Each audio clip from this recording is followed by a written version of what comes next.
ਓਮ ਪ੍ਰਕਾਸ਼ ਗਾਸੋ ਦਾ novel ਹੈ ਮੌਤ ਦਰ ਮੌਤ। ਪਹਿਲਾ ਅੰਕ। ਨੀਲੂ ਦਾ ਇਹ ਚੌਥਾ ਗੇੜਾ ਸੀ। ਪਟਵਾਰਖਾਨੇ ਨੂੰ ਜੰਦਰਾ ਲੱਗਿਆ ਹੋਇਆ ਸੀ। ਨੀਲੂ ਆਪਣੇ ਘਰ ਨੂੰ ਵਾਪਸ ਆਉਂਦਾ ਸੋਚ ਰਿਹਾ ਸੀ। ਮੀਏ ਫਤਿਹ ਹੋਰਾਂ ਪਹਿਲਾਂ ਤਾਂ ਕਦੀ ਕੁਝ ਨਹੀਂ ਸੀ ਕੀਤਾ। ਜਦੋਂ ਵੀ ਮੀਏ ਫਤਿਹ ਹੋਰਾਂ ਨੂੰ ਤਹਿਸੀਲ ਜਾਂ ਕਚਹਿਰੀਆਂ 'ਚ ਕੋਈ ਕੰਮ ਹੁੰਦਾ ਤਾਂ ਨੀਲੂ ਨੂੰ ਆਪਣੇ ਪ੍ਰੋਗਰਾਮ ਦੀ ਪੂਰੀ ਜਾਣਕਾਰੀ ਦੇ ਕੇ ਜਾਂਦੇ। ਇਸ ਪ੍ਰਕਾਰ ਪਿਛਲੀਆਂ ਗੱਲਾਂ ਸੋਚਦਿਆਂ ਸੋਚਦਿਆਂ ਨੀਲੂ ਆਪਣੇ ਘਰ ਆ ਬੈਠਾ। ਘਰ ਬੈਠਿਆਂ ਨੀਲੂ ਦੇ ਚਿੱਤ 'ਚ ਆਇਆ ਉਹ ਨੰਬਰਦਾਰਾਂ ਦੇ ਘਰੋਂ ਹੀ ਮੀਏ ਫਤਿਹ ਹੋਰਾਂ ਬਾਰੇ ਪੁੱਛ ਆਵੇ।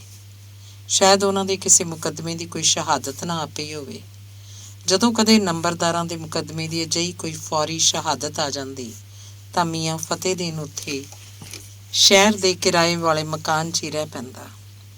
ਇਸ ਤਰ੍ਹਾਂ ਇੱਥੇ ਪਿੰਡ ਦੇ ਪਟਵਾਰਖਾਨੇ 'ਚ ਆਉਣ ਜਾਣ ਦੇ ਖਲਜਗਣ ਤੋਂ ਬਚ ਜਾਂਦਾ। ਨੀਲੂ ਦੇ ਦਿਲ ਨੂੰ ਅੱਜ ਕੋਈ ਵੀ ਦਲੀਲ ਆਸਰਾ ਨਹੀਂ ਸੀ ਦੇ ਰਹੀ। ਨੀਲੂ ਮੰਜੇ ਤੋਂ ਉੱਠਿਆ, ਫਿਰ ਪਟਵਾਰਖਾਨੇ ਵੱਲ ਹੋ ਤੁਰਿਆ।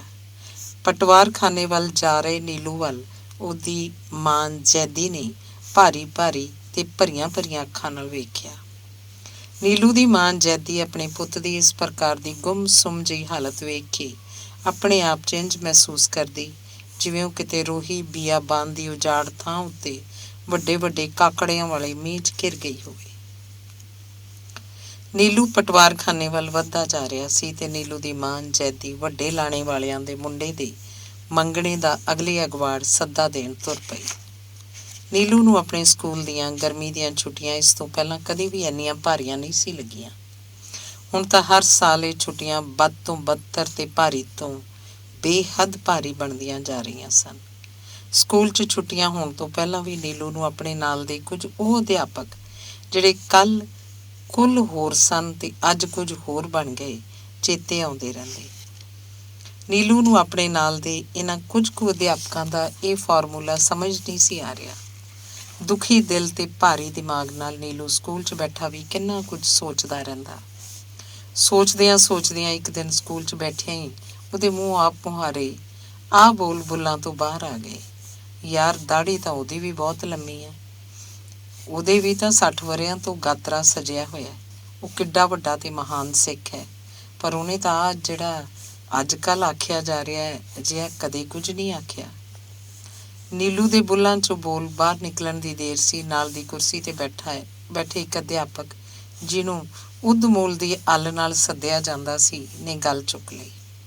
ਕੁੱਜੇ 'ਚ ਅੱਗ ਲਾ ਕੇ ਸੁੱਟੇ ਪਟਪੀਚਣੇ ਵਾਂਗ ਚਿੜਚਿੜ ਕਰਨ ਲੱਗ ਪਿਆ। ਨੀਲੂ ਨੂੰ ਹੁਣ ਖਹਿੜਾ ਛੁਡਾਉਣਾ ਔਖਾ ਹੋ ਰਿਹਾ ਸੀ। ਉਦਮੂਲ ਤੋਂ ਇੱਕ ਪਾਸਾ ਕੀਤਾ। ਅਗਲੇ ਦਿਨ ਤੋਂ ਹੀ ਗਰਮੀ ਦੀਆਂ ਛੁੱਟੀਆਂ ਸ਼ੁਰੂ ਹੋ ਗਈਆਂ। ਇਸ ਘਟਨਾ ਮਗਰੋਂ 9ਵੀਂ ਘੰਟੀ ਸਾਰੀ ਛੁੱਟੀ ਹੋ ਗਈ। ਨੀਲੂ ਸਕੂਲ ਤੋਂ ਪਿੰਡ ਵੱਲ ਆਉਂਦਾ ਜਿਵੇਂ ਆਪਣੇ ਆਪ ਹੀ ਆਪਣੇ ਹਰ ਅਧਿਆਪਕ ਸਾਥੀਆਂ ਨੂੰ ਕਹਾਣੀ ਸੁਣਾ ਰਿਹਾ ਹੋਵੇ। ਦੋਸਤੋ, ਉਦੋਂ ਮੈਂ ਆਪਣੇ ਮਾਂ ਦੀ ਪੇਟ ਵਿੱਚ ਸਾਂ। ਕਟਾਵਟੀ ਤੋਂ 2 ਮਹੀਨੇ ਮਗਰੋਂ ਮੇਰਾ ਜਨਮ ਹੋਇਆ ਸੀ। ਗੁੱਜਰਾਂ ਦੇ ਛੱਪਰੇ ਦੇ ਬਰਛੇ ਦੀ ਤਿੱਖੀ ਚਿੱਟੀ ਸੱਪਣੀ ਦੇ ਜੀਭ ਵਰਗੀ ਨੋਕ ਮੇਰੀ ਗਰਭਵਤੀ ਮਾਂ ਦੇ ਢਿੱਡ ਉੱਤੇ ਟਿਕੀ ਹੋਈ ਸੀ। ਹੱਥ ਜੋੜੀ ਮੇਰੀ ਮਾਂ ਦਾ ਕੰਬਾ ਭਿਆਨਕ ਬਣਦਾ ਜਾ ਰਿਹਾ ਸੀ ਜਦ ਮਗਰਲੇ ਪਾਸਿਓਂ ਲਲਕਾਰਾ ਪਿਆ, ਓਏ ਕੰਜਰਾ, ਇਹ ਤਾਂ ਰਬਾਬੀਆਂ ਦੀ ਕੁੱਲ 'ਚੋਂ ਹੈ। ਜਥੇਦਾਰ ਦਿੱਤ ਸਿੰਘ ਇਸ ਮਗਰੋਂ ਮੇਰੀ ਮਾਂ ਨੂੰ ਆਪਣੇ ਨਾਲ ਆਪਣੇ ਘਰ ਲੈ ਗਿਆ ਸੀ। ਗੁੱਜਰਾਂ ਦੇ ਛੱਪਰੇ ਨੂੰ ਉਸ ਵੇਲੇ ਅੱਜ ਤੋਂ 40 ਸਾਲ ਪਹਿਲਾਂ ਜਥੇਦਾਰ ਦਿੱਤ ਸਿੰਘ ਨੇ ਜੋ ਆਖਿਆ ਮੇਰੀ ਮਾਂ ਨੇ ਮੈਨੂੰ ਕਈ ਵਾਰ ਦੱਸਿਆ ਸੀ। ਓਏ ਛੱਪਰਿਆ, ਗਊ, ਗਰੀਬ, ਇਸਤਰੀ, ਬੁੱਢੇ, ਬੱਚੇ, ਨਿਰਦੋਸ਼ੇ ਤੇ ਨਿਹੱਥੇ ਉੱਤੇ ਵਾਰ ਨਹੀਂ ਕਰੀਦਾ ਹੁੰਦਾ। ਨਾਲੇ ਤੀਵੀਂ ਤਾਂ ਆਦਮੀ ਦੀ ਮਾਂ ਹੁੰਦੀ ਹੈ। ਰਾਹ ਮੁੱਕਿਆ, ਕਹਾਣੀ ਖਤਮ ਹੋਈ ਤੇ ਮਾਸਟਰ ਨੀਲੂ ਘਰ ਆ ਪੁੱਜਾ। ਸੁੰਨੇ ਰਾਹ 'ਚ ਨੀਲੂ ਦੀ ਤੇ ਉਹਦੀ ਮਾਂ ਜੈਦੀ ਦੀ ਸੁੰਨੀ ਕਹਾਣੀ ਨੂੰ ਕਿਸ ਨੇ ਸੁਣਨਾ ਸੀ? ਇਹ ਤਾਂ ਉਹਦੀ ਆਪਣੇ ਆਪ ਨਾਲ ਹੋਈ ਆਪਣੇ ਪਿਛੋਕੜ ਦੀ ਵਾਰਤਾਲਾਪ ਸੀ। ਆਪਣੇ ਦਿਲ ਦੀਆਂ ਬਹੁਤੀਆਂ ਗੱਲਾਂ ਤਾਂ ਮਨੁੱਖ ਆਪਣੇ ਆਪ ਨਾਲ ਹੀ ਕਰਦਾ ਹੁੰਦਾ। ਦੂਜਿਆਂ ਨਾਲ ਕੀਤੀਆਂ ਗੱਲਾਂ 'ਚ ਦਿਮਾਗ ਵੀ ਰਲ ਜਾਂਦਾ ਹੈ। ਮਾਸਟਰ ਨੀਲੂ ਤਾਂ ਕਈ ਦਿਨਾਂ ਤੋਂ ਆਪਣੇ ਦਿਲ ਦੇ ਬੋਝ ਨੂੰ ਆਪਣੇ ਨਾਲ ਹੀ ਸਾਂਝਾ ਕਰਦਾ ਆ ਰਿਹਾ ਸੀ। ਹਾਂ, ਕਦੇ ਕਦਾਈ ਉਹ ਆਪਣੇ ਪਿੰਡ ਦੇ ਪਟਵਾਰੀ ਫਤਿਹਦੀਨ ਕੋਲ ਜ਼ਰੂਰ ਜਾ ਬੈਠਾ ਰਹਿੰਦਾ। ਫਤਿਹਦੀਨ ਹੱਦਬੰਦੀ ਨੇ ਨਕਸ਼ੇ ਦੀ ਮੋਮੀ ਜੀ ਚਾਦਰ ਤੋਂ ਵੱਖ-ਵੱਖ ਕਿਸਾਨਾਂ ਦੇ ਵੱਖ-ਵੱਖ ਖੇਤਾਂ ਦੀਆਂ ਵੱਟਾਂ ਦੀ ਨਿਸ਼ਾਨਦੇਹੀ ਵੇਖ ਨੰਬਰ ਕੱਢਦਾ ਰਹਿੰਦਾ। ਹਾੜੀ ਸੌਣੀ ਦੀ ਫਸਲ ਆਉਣ 'ਤੇ ਪਿੰਡ ਦੇ ਜ਼ਿਮੀਂਦਾਰਾਂ 'ਚ ਗਹਿਣੇ ਤੇ ਬੈਅ ਦਾ ਸਿਲਸਿਲਾ ਜੋ ਤੁਰ ਪੈਂਦਾ ਸੀ। ਤਦ ਕਦੇ-ਕਦੇ ਇੱਥੇ ਪਟਵਾਰਖਾਨੇ ਦੇ ਇੱਕ ਪਾਸੇ ਬੈਠਾ ਮਾਸਟਰ ਨੀਲੂ ਵੀ ਜਿਵੇਂ ਆਪਣੀ ਜ਼ਿੰਦਗੀ ਦੇ ਬੀਤੇ ਵਰ੍ਹਿਆਂ ਦੀ ਜਮ੍ਹਾਂ ਬੰਦੀ ਖਿਲਾਰ ਕੇ ਆਪਣੇ ਬੀਤੇ ਵਰ੍ਹਿਆਂ ਦੀਆਂ ਹੱਦਾਂ ਵੇਖਣ ਲੱਗ ਪੈਂਦਾ। ਸਮਾਂ ਹੋਣਹਾਰ ਹੋ ਕੇ ਤੁਰਦਾ ਰਿਹਾ ਸੀ। ਤਦ ਨੀਲੂ ਜਨਮਿਆ ਸੰਨ 47। ਆਪਣੇ ਅਖੀਰੀ ਸਾਹ ਭਰ ਰਿਹਾ ਸੀ। ਆਜ਼ਾਦੀ ਆਈ। ਪੰਜਾਬ ਦੀ ਵੰਡ ਦਾ ਕਾਲਾ ਟਿੱਕਾ ਇਤਿਹਾਸ ਦੇ ਮੱਥੇ ਉੱਤੇ ਲਾ ਕੇ ਆਜ਼ਾਦੀ ਦੇ ਦਿਨਾਂ ਦੀ ਚਮਕ ਨੇ ਪੰਜਾਬ ਦੇ ਕਾਲੇ ਟਿੱਕੇ ਨੂੰ ਭੁਲਾ ਦਿੱਤਾ। ਸਮੇਂ ਨੇ ਗਾਂਹ ਪਲਾਂਘ ਪੁੱਟੀ। ਨੀਲੂ ਨਿਖਰਦਾ ਗਿਆ। ਰੋਂਦਾ ਤੇ ਕੁਰਲਾਉਂਦਾ ਸਮਾਂ ਰੋਂਦਾ ਕੁਰਲਾਉਂਦਾ ਥੱਕ ਹਾਰ ਕੇ ਚੁੱਪ ਕਰ ਗਿਆ। ਨੀਲੂ ਦੀ ਮਾਂ ਜੈਦੀ ਜਜ਼ਮਾਨਾਂ ਦੇ ਘਰਾਂ ਦੇ ਦੁੱਖ ਸੁੱਖ ਦੇ ਸੁਨੇਹੇ ਪਿੰਡ ਦੀ ਵਸੋਂ 'ਚੋਂ ਵੰਡ ਕੇ ਗੁਜ਼ਾਰਾ ਕਰਨ ਲੱਗ ਪਈ। ਜੈਦੀ ਮਰਾਸਣ ਜਦੋਂ ਕਿਸੇ ਜਜ਼ਮਾਨ ਦੇ ਮੁੰਡੇ ਦੇ ਮੰਗਣੇ ਜਾਂ ਵਿਆਹ ਦਾ ਸੱਦਾ ਦੇਣ ਜਾਂਦੀ ਤਾਂ ਰੰਗਲੇ ਸੁਨੇਹੇ ਨਾਲ ਰੰਗਿਆ ਉਹਦਾ ਆਪਾ ਥੋੜ੍ਹਾ ਕੁ ਮਹਿਕ ਪੈਂਦਾ। ਮਹਿਕ ਚਾਈ ਜੈਦੀ ਨੂੰ ਵੇਖ ਪਿੰਡ ਦੇ ਕਈ ਗੱਭਰੂ ਮੁੰਡਿਆਂ ਦੇ ਮਨ 'ਚ ਲਹਿਰ ਜਿਹੀ ਉੱਠਦੀ। ਛਪਰਾ ਦੰਦ ਪੀਂਦਾ ਪਰ ਜਥੇਦਾਰ ਦਿੱਤ ਸਿੰਘ ਦਾ ਜੈਦੀ ਦੇ ਸਿਰ ਉੱਤੇ ਰੱਖਿਆ ਹੱਥ ਉਹਨਾਂ ਸਾਰਿਆਂ ਨੂੰ ਪਾਸੇ ਰੱਖੀ ਰੱਖਦਾ। ਇੰਝ ਉਹਨਾਂ ਸਾਰਿਆਂ ਦੇ ਅੰਦਰ ਉੱਠੇ ਮਾੜੇ ਤੇ ਮੰਦੇ ਖਿਆਲ ਜੇਠ ਹਾੜ ਦੀ ਧੁੱਪ 'ਚ ਘਾਹ ਵਾਂਗ ਕੁਮਲਾ ਜਾਂਦੇ। ਨੀਲੂ ਨੂੰ ਉਹਦੀ ਮਾਂ ਨੇ ਤਾਂ ਇਹ ਸਾਰਾ ਕੁਝ ਹੋਰ ਤਰ੍ਹਾਂ ਦੱਸਿਆ ਸੀ। ਆਪਣੀ ਮਾਂ ਜੈਦੀ ਦੁਆਰਾ ਹੋਰ ਤਰ੍ਹਾਂ ਦੱਸੀਆਂ ਕਹਾਣੀਆਂ ਦੇ ਅਰਥਾਂ ਦੇ ਨੀਲੂ ਨੂੰ ਭਲੀ ਪ੍ਰਕਾਰ ਸਮਝ ਆ ਚੁੱਕੀ ਸੀ। ਜੈਦੀ ਦੀ ਜ਼ਿੰਦਗੀ ਹੁਣ ਵਾਹਵਾ ਗਾਂਹ ਆ ਗਈ ਸੀ। ਨੀਲੂ ਪੜ੍ਹਨ ਲੱਗ ਪਿਆ। ਮੀਏ ਫੱਤੇ ਨੇ ਨੀਲੂ ਨੂੰ ਬਹੁਤ ਪਿਆਰ ਕੀਤਾ। ਰੁੰਡ ਮੁੰਡ ਫੱਤਾ ਕਟਾਵਟੀ ਮਗਰੋਂ ਮਲੇਰਕੋਟਲਾ ਛੱਡ ਕੇ ਮੁੜ ਡਿਊਟੀ ਉੱਤੇ ਹਾਜ਼ਰ ਹੋ ਗਿਆ ਸੀ। ਜਦ ਨਿੱਕਾ ਨੀਲੂ ਫੱਤੇ ਦੀ ਬੁੱਕਲ 'ਚ ਖੇਡਦਾ ਹੱਸਦਾ ਕਿਲਕਾਰੀਆਂ ਮਾਰਦਾ ਤਾਂ ਫੱਤੇ ਦੀਆਂ ਅੱਖਾਂ 'ਚ ਤਿੱਪ ਹੰਝੂ ਨੀਲੂ ਦੀਆਂ ਗੱਲਾਂ ਉੱਤੇ ਡਿੱਗਦੇ ਰਹਿੰਦੇ। ਜਦੋਂ ਕਦੇ ਕੋਈ ਹੰਝੂ ਨਿੱਕੇ ਨੀਲੂ ਦੀ ਅੱਖ 'ਚ ਡਿੱਗ ਪੈਂਦਾ ਤਾਂ ਰੋਣ ਲੱਗ ਜਾਂਦਾ। ਫਤਿਹ ਦਿਨ ਰੋਂਦੇ ਨਿੱਕੇ ਨੀਲੂ ਨੂੰ ਚੁੱਪ ਵੀ ਕਰਵਾਉਂਦਾ ਰਹਿੰਦਾ ਤੇ ਵਿੱਚੋਂ ਵਿੱਚ ਕਟਾਵੱਡੀ ਵੇਲੇ ਆਪਣੀ ਕਤਲ ਕੀਤੀ ਘਰ ਵਾਲੀ ਤੇ ਨਿੱਕੀ ਬੱਚੀ ਨੂੰ ਯਾਦ ਕਰ ਰੋਂਦਾ ਵੀ ਰਹਿੰਦਾ। ਸਮਾਂ ਹੋਰ ਅਗਾਂਹ ਤੁਰਿਆ ਤੇ ਹੁਣ ਜਦੋਂ ਆਪਣੇ ਨਿੱਕੇ ਨੀਲੂ ਨੂੰ ਵੇਖਦੀ ਭਾਲਦੀ ਟੋਲਦੀ ਜੈਦੀ ਪਟਵਾਰਖਾਨੇ ਆ ਜਾਂਦੀ ਤੇ ਫਿਰ ਫੱਤਾ ਤੇ ਜੈਦੀ ਘੰਟਿਆਂ ਬੱਧੀ ਕਟਾਵੱਡੀ ਦੀਆਂ ਗੱਲਾਂ ਕਰਦੇ ਰਹਿੰਦੇ। ਜੈਦੀ ਦੀ ਜ਼ਿੰਦਗੀ ਹੁਣ ਹੋਰ ਅਗਾਂਹ ਆ ਗਈ ਸੀ। ਨੀਲੂ ਪ੍ਰਾਇਮਰੀ ਸਕੂਲ ਦੀ 5ਵੀਂ ਜਮਾਤ 'ਚ ਆ ਗਿਆ। ਕੋਇਲ ਵਰਗੇ ਤਿੱਖੇ ਮਿੱਠੇ ਬੋਲਾਂ ਨੇ ਉਹਨੂੰ ਕਾਫੀ ਪ੍ਰਸਿੱਧ ਕਰ ਦਿੱਤਾ ਸੀ। 15 ਅਗਸਤ ਵਾਲੇ ਦਿਨ ਵੱਡੇ ਸ਼ਹਿਰ ਦੇ ਵੱਡੇ ਅਫਸਰ ਸਾਹਮਣੇ ਭਾਰੀ ਇਕੱਠ 'ਚ ਜਿਸ ਦਿਨ ਪਹਿਲੀ ਵਾਰ ਨੀਲੂ ਨੇ ਆਪਣੇ ਇੱਕ ਮਾਸਟਰ ਦੀ ਸੁਤੰਤਰਤਾ ਦਿਵਸ ਦੀ ਪ੍ਰਸ਼ੰਸਾ 'ਚ ਲਿਖੀ ਕਵਿਤਾ ਗਾ ਕੇ ਪੜ੍ਹੀ ਸੀ ਤਦ ਸਾਰਾ ਪੰਡਾਲ ਅਸ਼ ਕਰ ਉੱਠਿਆ ਸੀ। ਬੇਖਬਰ ਨੀਲੂ ਕਿੰਨੇ ਵਰ੍ਹਿਆਂ ਤੱਕ ਅਜਿਹੇ ਸਮਾਗਮਾਂ ਉੱਤੇ ਬੇਖਬਰੀ 'ਚ ਹੀ ਗਾਉਂਦਾ ਰਿਹਾ ਸੀ। ਉਹਨੂੰ ਨਹੀਂ ਸੀ ਪਤਾ ਇਹ ਉਹੀ ਨਿਭਾਗਾ ਦਿਹਾੜਾ ਹੈ ਜਿਸ ਦਿਨ ਉਹਦੀ ਗਰਭਵਤੀ ਮਾਂ ਦੇ ਢਿੱਡ ਉੱਤੇ ਛੱਪਰੇ ਦਾ ਬਰਛਾ ਟਿਕਿਆ ਸੀ। ਆਜ਼ਾਦੀ ਦਿਹਾੜੇ ਸਮੇਂ ਜਿਹੜਾ ਕੋਈ ਇਨਾਮ ਖਨਾਮ ਨੀਲੂ ਨੂੰ ਮਿਲਦਾ ਉਹ ਬੜਾ ਖੁਸ਼ ਹੁੰਦਾ। ਦੂਜੇ ਪਾਸੇ ਜਦੋਂ ਘਰ ਆਉਂਦਾ ਤਾਂ ਜੈਦੀ ਆਪਣੇ ਜਥੇਦਾਰ ਦੇ ਪੈਰਾਂ 'ਚ ਰੱਖ ਕੇ ਨੀਲੂ ਤੇ ਜੈਦੀ ਉਹਦੇ ਪੈਰੀਂ ਹੱਥ ਲਾਉਂਦੇ। ਜਥੇਦਾਰ ਦਿੱਤ ਸਿੰਘ ਦੀਆਂ ਸਿੱਲੀਆਂ ਪਿਆਰ ਭਰੀਆਂ ਪਵਿੱਤਰ ਅੱਖਾਂ ਦੀ ਤੱਕਣੀ 'ਚੋਂ ਨੀਲੂ ਨੂੰ ਜਿਵੇਂ ਕੋਈ ਵਿਸ਼ੇਸ਼ ਚਾਨਣ ਮਿਲ ਜਾਂਦਾ ਹੋਵੇ। ਸਮਾਂ ਬਲਵਾਨ ਹੁੰਦਾ ਹੈ। ਨੀਲੂ ਜਿਉਂ-ਜਿਉਂ ਉਡਾਰ ਹੁੰਦਾ ਗਿਆ ਤਿਉਂ-ਤਿਉਂ ਉਹਨੂੰ ਸਿਆਹ ਤੇ ਸਫੈਦ ਦਾ ਪਤਾ ਲੱਗਦਾ ਗਿਆ। ਬੰਸਰੀ ਵਰਗੀ ਉਹਦੀ ਮਿੱਠੀ ਆਵਾਜ਼ ਨੇ ਹੁਣ ਟੋਡੀ ਗੀਤ ਗਾਉਣੇ ਛੱਡ ਦਿੱਤੇ। ਨੀਲੂ ਦੇ ਜਜ਼ਬਿਆਂ ਨੂੰ ਜ਼ਿੰਦਗੀ ਦੀ ਸੁਜਾਖੀ ਤੇ ਅੰਨੀ ਅੱਖ ਦਾ ਪਤਾ ਲੱਗਦਾ ਗਿਆ। ਇੰਝ ਹੌਲੀ-ਹੌਲੀ ਤੁਰਦਾ ਨੀਲੂ 10ਵੀਂ ਤੇ JBT ਕਰਕੇ ਮਾਸਟਰੀ ਤੱਕ ਪੁੱਜ ਗਿਆ ਤੇ ਫਿਰ ਉਹ ਹੋਰ ਵੀ ਪੜ੍ਹ ਗਿਆ। ਨੀਲੂ ਨੂੰ ਕਦੇ-ਕਦੇ ਇੰਝ ਮਹਿਸੂਸ ਹੁੰਦਾ ਜਦੋਂ ਕਦੇ ਉਹ ਝੁੱਕ ਕੇ ਜਥੇਦਾਰ ਦਿੱਤ ਸਿੰਘ ਦੇ ਪੈਰੀਂ ਹੱਥ ਲਾਉਂਦਾ ਹੁੰਦਾ ਸੀ। ਅਜਿਹੇ ਮੌਕਿਆਂ ਤੇ ਜਥੇਦਾਰ ਦੇ ਗਾਤਰੇ 'ਚ ਲਟਕਦੀ ਲੰਮੀ ਸ੍ਰੀ ਸਾਹਿਬ ਦੀ ਤਿੱਖੀ ਨੋਕ ਉਹਦੇ ਸਿਰ ਤੇ ਆ ਟਿਕਦੀ ਹੋਵੇ। ਜਥੇਦਾਰ ਨੇ ਸ੍ਰੀ ਸਾਹਿਬ ਦੀ ਛੋਹ ਨਾਲ ਨੀਲੂ ਦਾ ਸਿਰ ਅੱਗ ਦੀ ਨਾਲ ਜੀ ਬਣ ਗਿਆ ਹੋਵੇ। ਬਹੁਤ ਵਾਰ ਨੀਲੂ ਨੂੰ ਆਪਣੀ ਕਹਾਣੀ ਯਾਦ ਆਉਂਦੀ ਰਹਿੰਦੀ। ਘਰ 'ਚ ਅੱਜ ਨੀਲੂ ਤੋਂ ਨਿਚਲਾ ਹੋ ਕੇ ਬੈਠਿਆ ਨਹੀਂ ਸੀ ਜਾ ਰਿਹਾ। ਪਟਵਾਰਖਾਨੇ ਤੱਕ 4 ਵਾਰ ਅਜਾਈ ਜਾਣ ਮਗਰੋਂ 5ਵੀਂ ਵਾਰ ਨੀਲੂ ਪਟਵਾਰਖਾਨੇ ਵੱਲ ਫੇਰ ਤੁਰ ਪਿਆ। ਪਟਵਾਰਖਾਨੇ ਦਾ ਖੁੱਲ੍ਹਾ ਦਰ ਵੇਖ ਕੇ ਨੀਲੂ ਦੇ ਉਦਾਸ ਚਿਹਰੇ ਉੱਤੇ ਆਪ ਮੁਹਾਰੇ ਰੌਣਕ ਆ ਗਈ।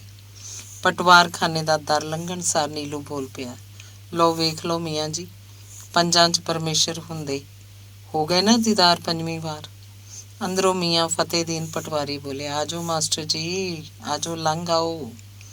5 ਤੇ ਪਰਮੇਸ਼ਰ ਵਾਲੀ ਤਾਂ ਕੋਈ ਗੱਲ ਨਹੀਂ, ਇਹ ਤਾਂ ਸਬਾਬੀ ਅਜਿਹਾ ਬਣ ਗਿਆ ਕਿ ਮੈਂ ਤੁਹਾਡੇ ਆਉਣ ਤੋਂ ਪਹਿਲਾਂ ਆ ਗਿਆ। ਮਾਸਟਰ ਨੀਲੂ ਨੇ ਮੀਆਂ ਫਤਿਹਦੀਨ ਦੀ ਆਖੀ ਸਬੱਬ ਵਾਲੀ ਗੱਲ ਦੁਆਰਾ ਮਾਤ ਜੀ ਖਾਂਦਿਆਂ ਮੁੜ ਕੇ ਆਖਿਆ, ਮੀਆਂ ਜੀ ਤੁਸੀਂ ਮੈਨੂੰ ਮਾਸਟਰ ਜੀ ਨਾ ਆਖਿਆ ਕਰੋ, ਮੈਂ ਤਾਂ ਤੁਹਾਡੇ ਪੁੱਤ ਵਰਗਾ। ਮੀਆਂ ਫਤਿਹਦੀਨ ਨੇ ਨੀਲੂ ਦੀ ਆਖੀ ਗੱਲ ਦਾ ਲੱਗਦੇ ਹੱਥ ਮੋੜ ਦੇ ਦਿੱਤਾ, ਨਹੀਂ ਭਾਈ, ਪੁੱਤ ਤੇ ਬਾਪ ਦੀ ਗੱਲ ਨਹੀਂ, ਇਹ ਤਾਂ ਅਦਬ ਆਦਾਬ ਦੀ ਗੱਲ ਹੈ।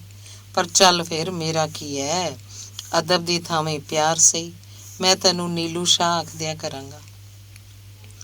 ਮਾਸਟਰ ਨੀਲੂ ਅੱਜ ਮੀਆਂ ਫਤਿਹਦੀਨ ਸਾਹਮਣੇ ਹਾਰਿਆ ਜਿਹਾ ਬੈਠ ਰਿਹਾ ਸੀ। ਨੀਲੂ ਦੀ ਇਸ ਹਾਲਤ ਨੂੰ ਸਮਝ ਕੇ ਮੀਆਂ ਫਤਿਹਦੀਨ ਨੇ ਮਿੱਠੇ ਮਿੱਠੇ ਲਹਿਜੇ ਵਿੱਚ ਨੀਲੂ ਨੂੰ ਮੁਖਾਤਿਬ ਹੋ ਕੇ ਬੋਲਣਾ ਸ਼ੁਰੂ ਕੀਤਾ। ਨੀਲੂ ਸ਼ਾਹ ਪੁੱਤਰਾ, ਜੇ ਸੱਚ ਪੁੱਛਦਾ ਤਾਂ ਮੈਂ ਅੱਜ ਇੱਥੇ ਆਇਆ ਹੀ ਤੇਰੇ ਕਰਕੇ ਆ। ਮੈਨੂੰ ਸਾਰੀ ਕਹਾਣੀ ਦਾ ਉੱਥੇ ਸ਼ਹਿਰ 'ਚ ਕੱਲ੍ਹ ਤੇਰੇ ਸਕੂਲ ਦੇ ਇੱਕ ਮਾਸਟਰ ਪਾਸੋਂ ਪਤਾ ਲੱਗ ਗਿਆ ਸੀ।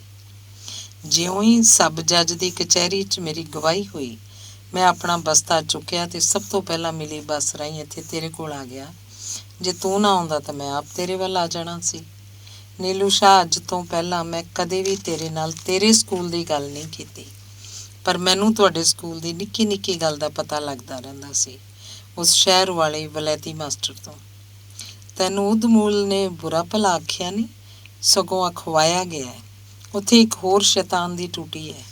ਉਹ ਸ਼ੈਤਾਨ ਦੀ ਟੂਟੀ ਉਦਮੂਲ ਵਰਗੇ ਕਈ ਰਿੱਛ ਕੁੱਤੇ ਬਾਂਦਰ ਪਾਲ ਰੱਖਦੀ ਹੈ ਤੇ ਉਹਨਾਂ ਤੋਂ ਟਪੂਸੀਆਂ ਮਰਵਾਈ ਜਾਂਦੀ ਰਹਿੰਦੀ ਹੈ। ਨੀਲੂ ਸ਼ਾਹ, ਤਾਂ ਸ਼ੈਤਾਨ ਦੀ ਟੂਟੀ ਅਧਿਆਪਕ ਹੱਕਾਂ ਲਈ ਬੜੀਆਂ ਡਿੰਗਾ ਮਾਰਦਾ ਰਹਿੰਦਾ ਹੈ, ਪਰ ਪਤਾ ਤੈਨੂੰ ਜਦੋਂ ਪਿਛਲੇ ਵਰੇ 6 ਮਹੀਨਿਆਂ ਲਈ ਸਕੂਲ 'ਚ ਇੰਚਾਰਜ ਬਣਿਆ ਸੀ, ਕਿਵੇਂ ਹਮਕੋ ਤੁਮਕੋ ਕਰਨ ਲੱਗ ਪਿਆ ਸੀ। ਭਾਈ ਨੀਲੂ, ਤੁਸੀਂ ਮਾਸਟਰ ਵੀ ਬੱਚਿਆਂ 'ਚ ਰਹਿੰਦੇ ਬੱਚਿਆਂ ਵਾਲੀਆਂ ਆਦਤਾਂ ਵਾਲੇ ਬਣ ਜਾਂਦੇ ਹੋ। ਨੀਲੂ ਸ਼ਾਹ, ਮੈਨੂੰ ਅਧਿਆਪਕਾਂ ਦੀ ਯੂਨੀਅਨ 'ਚ ਬੜੀ ਦਿਲਚਸਪੀ ਸੀ। ਜਦੋਂ ਤੁਸੀਂ ਇਹ ਆਖਦੇ ਨਾਅਰੇ ਲਾਉਂਦੇ, ਧਰਤੀ ਆਕਾਸ਼ ਇੱਕ ਕਰ ਦਿੰਦੇ ਸੀ, ਸਾਡੇ ਹੱਕ ਇੱਥੇ ਰੱਖ, ਮੈਨੂੰ ਬੜਾ ਲੁਤਫ ਆਉਂਦਾ। ਇਨਕਲਾਬੀ ਅੱਗ ਵਰਗੇ ਬੋਲ ਮੈਨੂੰ ਸੰਨ 47 ਦੀ ਕਟਾਵੱਡੀ ਭੁਲਾ ਦਿੰਦੇ। ਪਰ ਨੀਲੂ ਸ਼ਾਹ, ਹੌਲੀ ਹੌਲੀ ਜਦੋਂ ਸਮੇਂ ਦੀ ਬੁੱਕਲ ਖੁੱਲ੍ਹੀ ਤਾਂ ਪਤਾ ਲੱਗਿਆ ਸਾਡੇ ਹੱਕ ਇੱਥੇ ਰੱਖਦੇ ਨਾਅਰਿਆਂ ਨੂੰ ਸਰਮਾਏਦਾਰ ਤੇ ਸਰਕਾਰ ਨੇ ਰਿਆਇਤਾਂ 'ਚ ਬਦਲ ਦਿੱਤਾ। ਜਦੋਂ ਪਹਿਲੀ ਰਿਆਇਤ ਉਮਰ ਭੋਗ ਬੈਠਦੀ ਤਾਂ ਦੂਜੀ ਰਿਆਇਤ ਲਈ ਸਾਡੇ ਹੱਕ ਇੱਥੇ ਰੱਖਦੇ ਨਾਅਰੇ ਫੇਰ ਉੱਚੇ ਹੋਣ ਲੱਗ ਪੈਂਦੇ ਸੀ।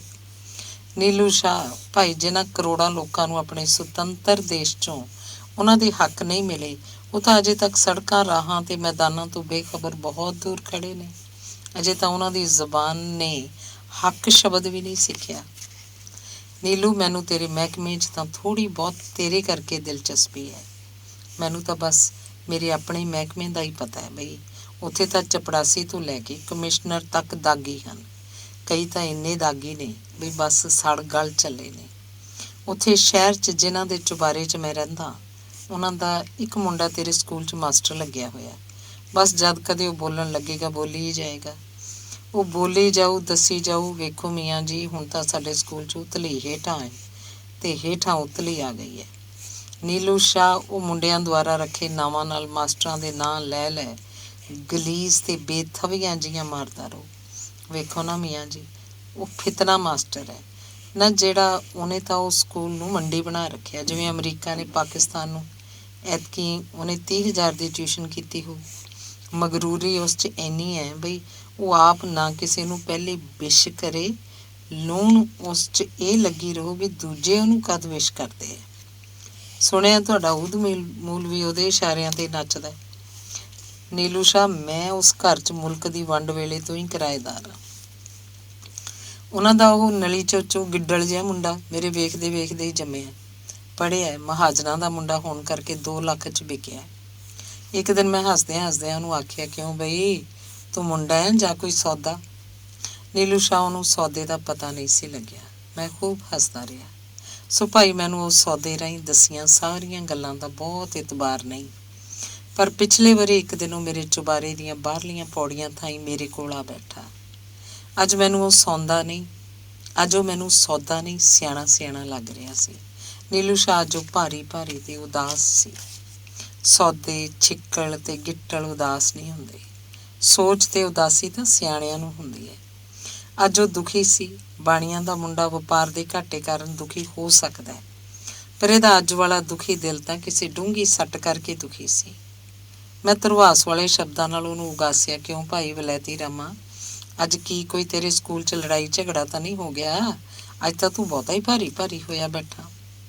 ਨੀਲੂ ਸ਼ਾਹ ਜਿਉਂ ਮੈਂ ਧਰਵਾਸ ਆਪਣਤ ਤੇ ਆਪਸਦਾਰੀ ਦੇ ਸ਼ਬਦ ਉਸ ਨਾਲ ਸਾਂਝੇ ਕਰੀ ਜਾਵਾਂ, ਤਿਉਂ ਉਦਾਸ ਹੋਰ ਉਦਾਸ ਹੁੰਦਾ ਜਾਵੇ। ਮੈਨੂੰ ਇੰਝ ਲੱਗਿਆ ਜਿਵੇਂ ਅੱਜ ਇਹਨੂੰ ਕਿਸੇ ਵਿਸ਼ੇਸ਼ ਹਾਦਸੇ ਨੇ ਜ਼ਖਮੀ ਕੀਤਾ ਹੈ।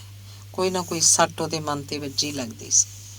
ਸਰੀਰ ਦੀ ਸੱਟ ਨਾਲੋਂ ਮਨ ਦੀ ਸੱਟ ਵਧੇਰੇ ਦਰਦਨਾਕ ਹੁੰਦੀ ਹੈ। ਮੈਂ ਵੀ ਕਈ ਵਾਰ ਉਹਨੂੰ ਉਹਦੇ ਵਿਆਹ ਵਾਲੇ ਵਪਾਰ ਉੱਤੇ ਟਕੋਰ ਮਾਰਦਾ ਰਹਿੰਦਾ ਸੀ। ਗੱਲਾਂ 'ਚ ਮੈਂ ਇਹ ਤਾਂ ਪਤਾ ਕਰ ਲਿਆ ਕਿ ਉਹਨੂੰ ਮੇਰੀਆਂ ਗੱਲਾਂ ਦਾ ਕੋਈ ਗਿਲਾ ਨਹੀਂ। ਫਿਰ ਮੈਂ ਸੋਚਿਆ ਉੱਥੇ ਤੁਹਾਡੇ ਸਕੂਲ 'ਚ ਡਰਾਇੰਗ ਮਾਸਟਰ ਉਦਮੂਲ ਵੀ ਫਾਲਤੂ ਜਿਹੀਆਂ ਗੱਲਾਂ ਬੋਲ ਕੇ ਬਹੁਤ ਸਾਰੇ ਦਿਲਾਂ 'ਚ ਪੀਸੀਆਂ ਲਾਲ ਮਿਰਚਾਂ ਦੀ ਮੁੱਠ ਸੁੱਟ ਜਾਂਦਾ ਹੁੰਦਾ।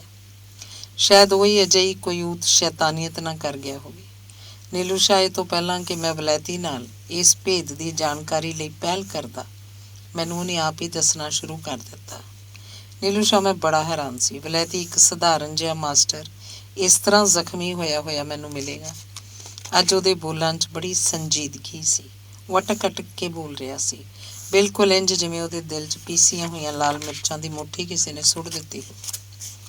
ਵਲੈਤੀ ਬੋਲਿਆ, ਲਓ ਜੀ ਮੀਆਂ ਜੀ, ਭਲਾ ਤੁਸੀਂ ਦੱਸੋ, ਇਹ ਕਿੱਥੋਂ ਦੀ ਬਹਾਦਰੀ ਹੈ? ਹੱਕ ਸੱਚ ਲਈ ਇਉਂ ਵੀ ਲੜਾਈ ਲੜੀ ਜਾਂਦੀ ਹੈ? ਨੀਲੂ ਸ਼ਾਹ ਵਲੈਤੀ ਦੀਆਂ ਅੱਖਾਂ ਸਿੱਲੀਆਂ ਸਨ। ਮੈਨੂੰ ਹੁਣ ਥੋੜ੍ਹੀ ਸਮਝ ਆ ਰਹੀ ਸੀ ਵੀ ਕਿਸੇ ਨਾ ਕਿਸੇ ਤਿੱਖੀ ਤੇ ਤੇਜ਼ ਬਰਛੀ ਨਾਲ ਵਲੈਤੀ ਵਿੰਨਿਆ ਗਿਆ। ਮੇਰੇ ਦਿਲ ਤੇ ਦਿਮਾਗ ਉੱਤੇ ਜਿਵੇਂ ਉਹਦੇ ਬੋਲਾਂ 'ਚੋਂ ਹੱਕ ਤੇ ਸੱਚ ਦੇ ਬੋਲੇ ਸ਼ਬਦ ਆ ਡਿੱਗੇ। ਨੀਲੂ ਸ਼ਾਹ, ਵੇਖ ਲੈ ਆਦਮੀ ਦਾ ਦਿਲ ਤੇ ਦਿਮਾਗ ਕਿੰਨੀ ਤੇਜ਼ੀ ਨਾਲ ਦੂਰ ਦੂਰ ਤੱਕ ਫੇਰਾ ਪਾ ਆਉਂਦਾ ਹੈ। ਇਸ ਫੇਰੀ 'ਚ ਮੈਂ ਉੱਥੇ ਜਾ ਖਲੋਤਾ ਜਿੱਥੇ ਤੂੰ ਆਪਣੇ ਜ਼ਿਲ੍ਹੇ ਦੀਆਂ ਰੈਲੀਆਂ 'ਚ ਰੈਲੀ ਦੀ ਅਗਵਾਈ ਕਰਦਾ, ਉੱਚੀ ਉੱਚੀ ਨਾਅਰੇ ਲਾਉਂਦਾ ਤੇ ਲਗਵਾਉਂਦਾ ਹੁੰਦਾ ਸੀ, ਸਾਡੇ ਹੱਕ ਇੱਥੇ ਰੱਖ, ਇਨਕਲਾਬ ਜ਼ਿੰਦਾਬਾਦ ਜ਼ਿੰਦਾਬਾਦ।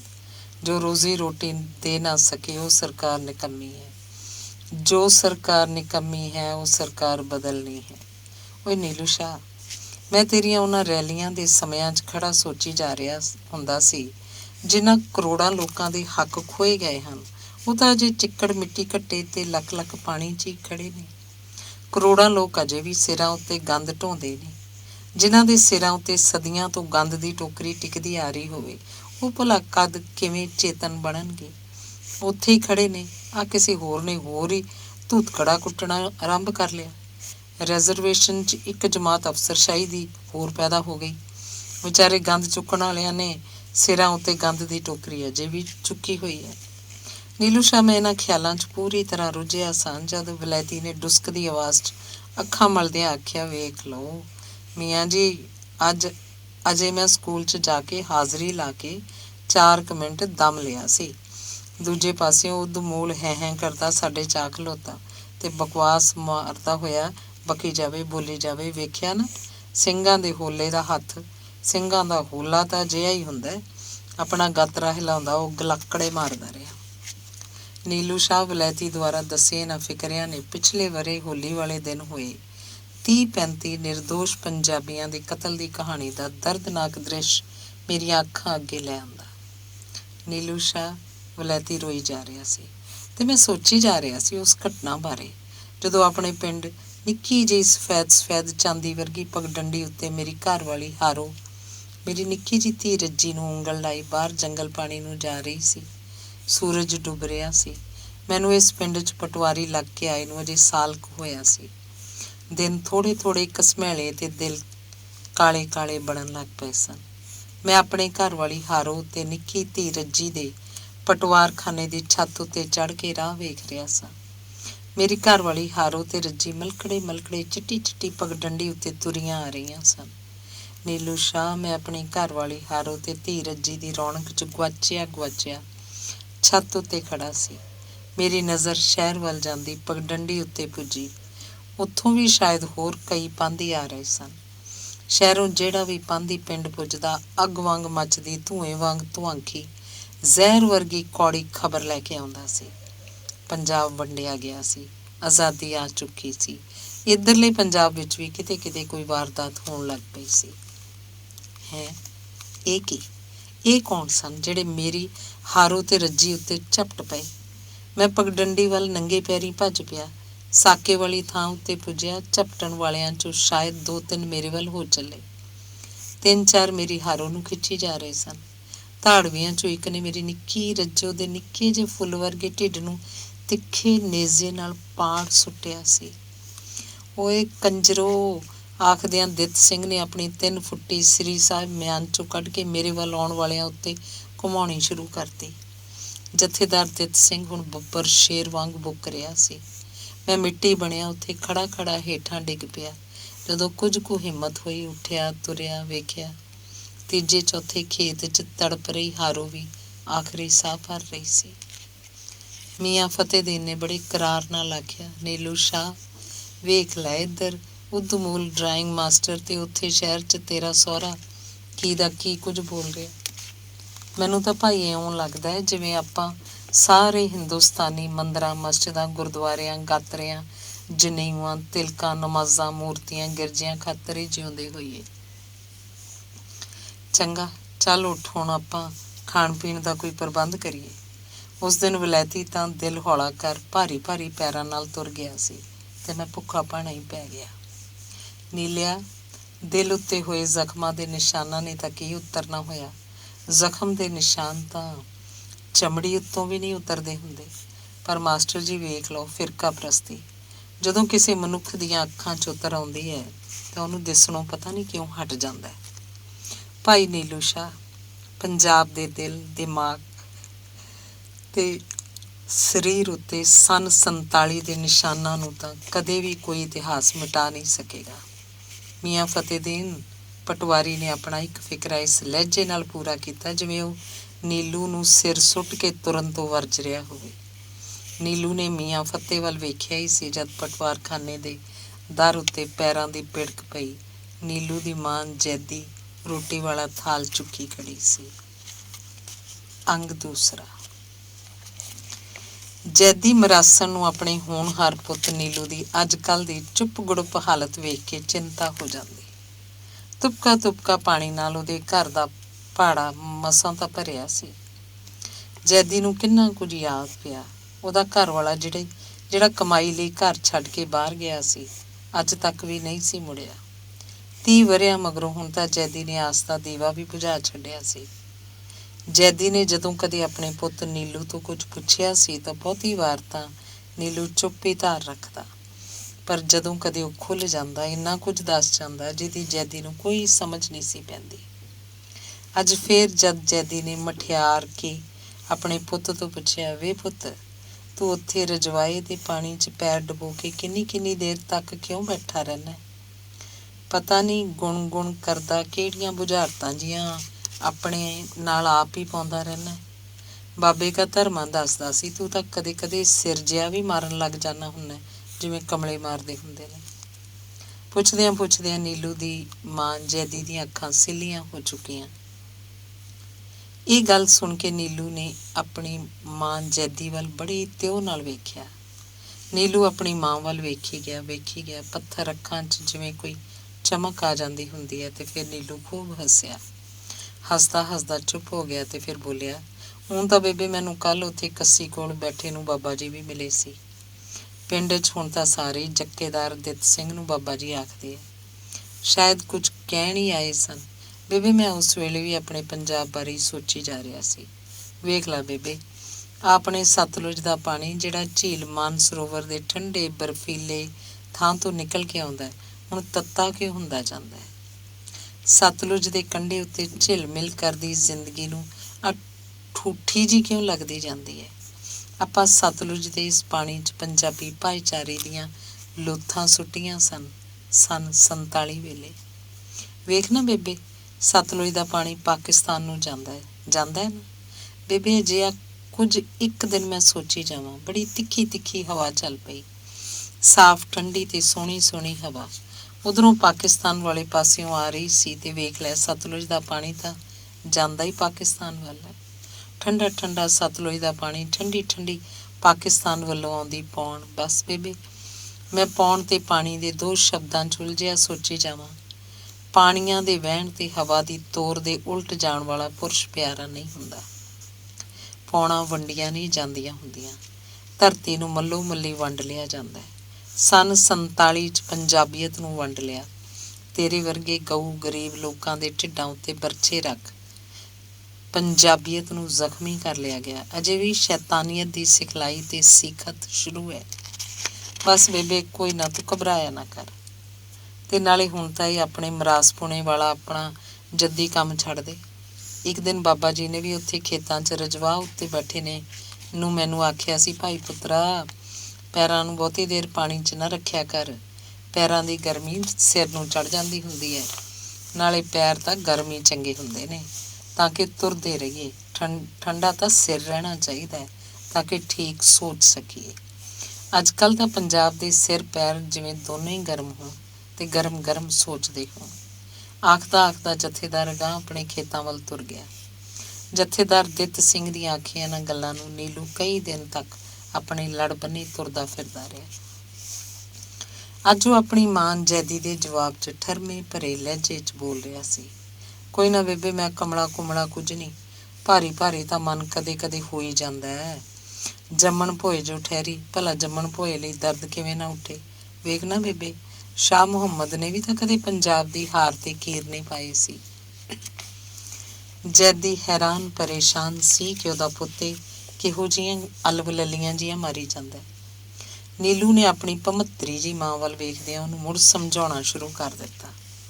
ਨਹੀਂ ਬੇਬੇ, ਇਹ ਹਿੰਦੂ ਸਿੱਖ ਦਾ ਸਵਾਲ ਨਹੀਂ, ਇਹ ਤਾਂ ਕੇਂਦਰ ਦੀ ਰਾਜਨੀਤੀ ਤੇ ਬਾਂਦਰ ਦੀ ਸ਼ੈਤਾਨੀਅਤ ਹੈ ਜਿਹੜੀ ਪੰਜਾਬ ਤੇ ਹਰਿਆਣੇ ਨੂੰ ਦੋ ਬਿੱਲੀਆਂ ਵਾਂਗ ਰੋਟੀ ਵੰਡ ਕੇ ਦੇਣ ਦੀ ਸ਼ੈਤਾਨੀ ਖੇਡ ਖੇਡ ਰਹੀ ਹੈ।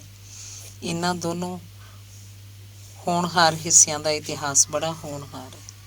ਬੇਬੇ ਨਹੀਂ ਬੇਬੇ, ਸੰਨ 47 ਦਾ ਜ਼ਹਿਰੀਲਾ ਨੇਜਾ ਜਿਹੜਾ ਤੇਰੇ ਢਿੱਡ ਉੱਤੇ ਟਿਕਿਆ ਹੋਇਆ।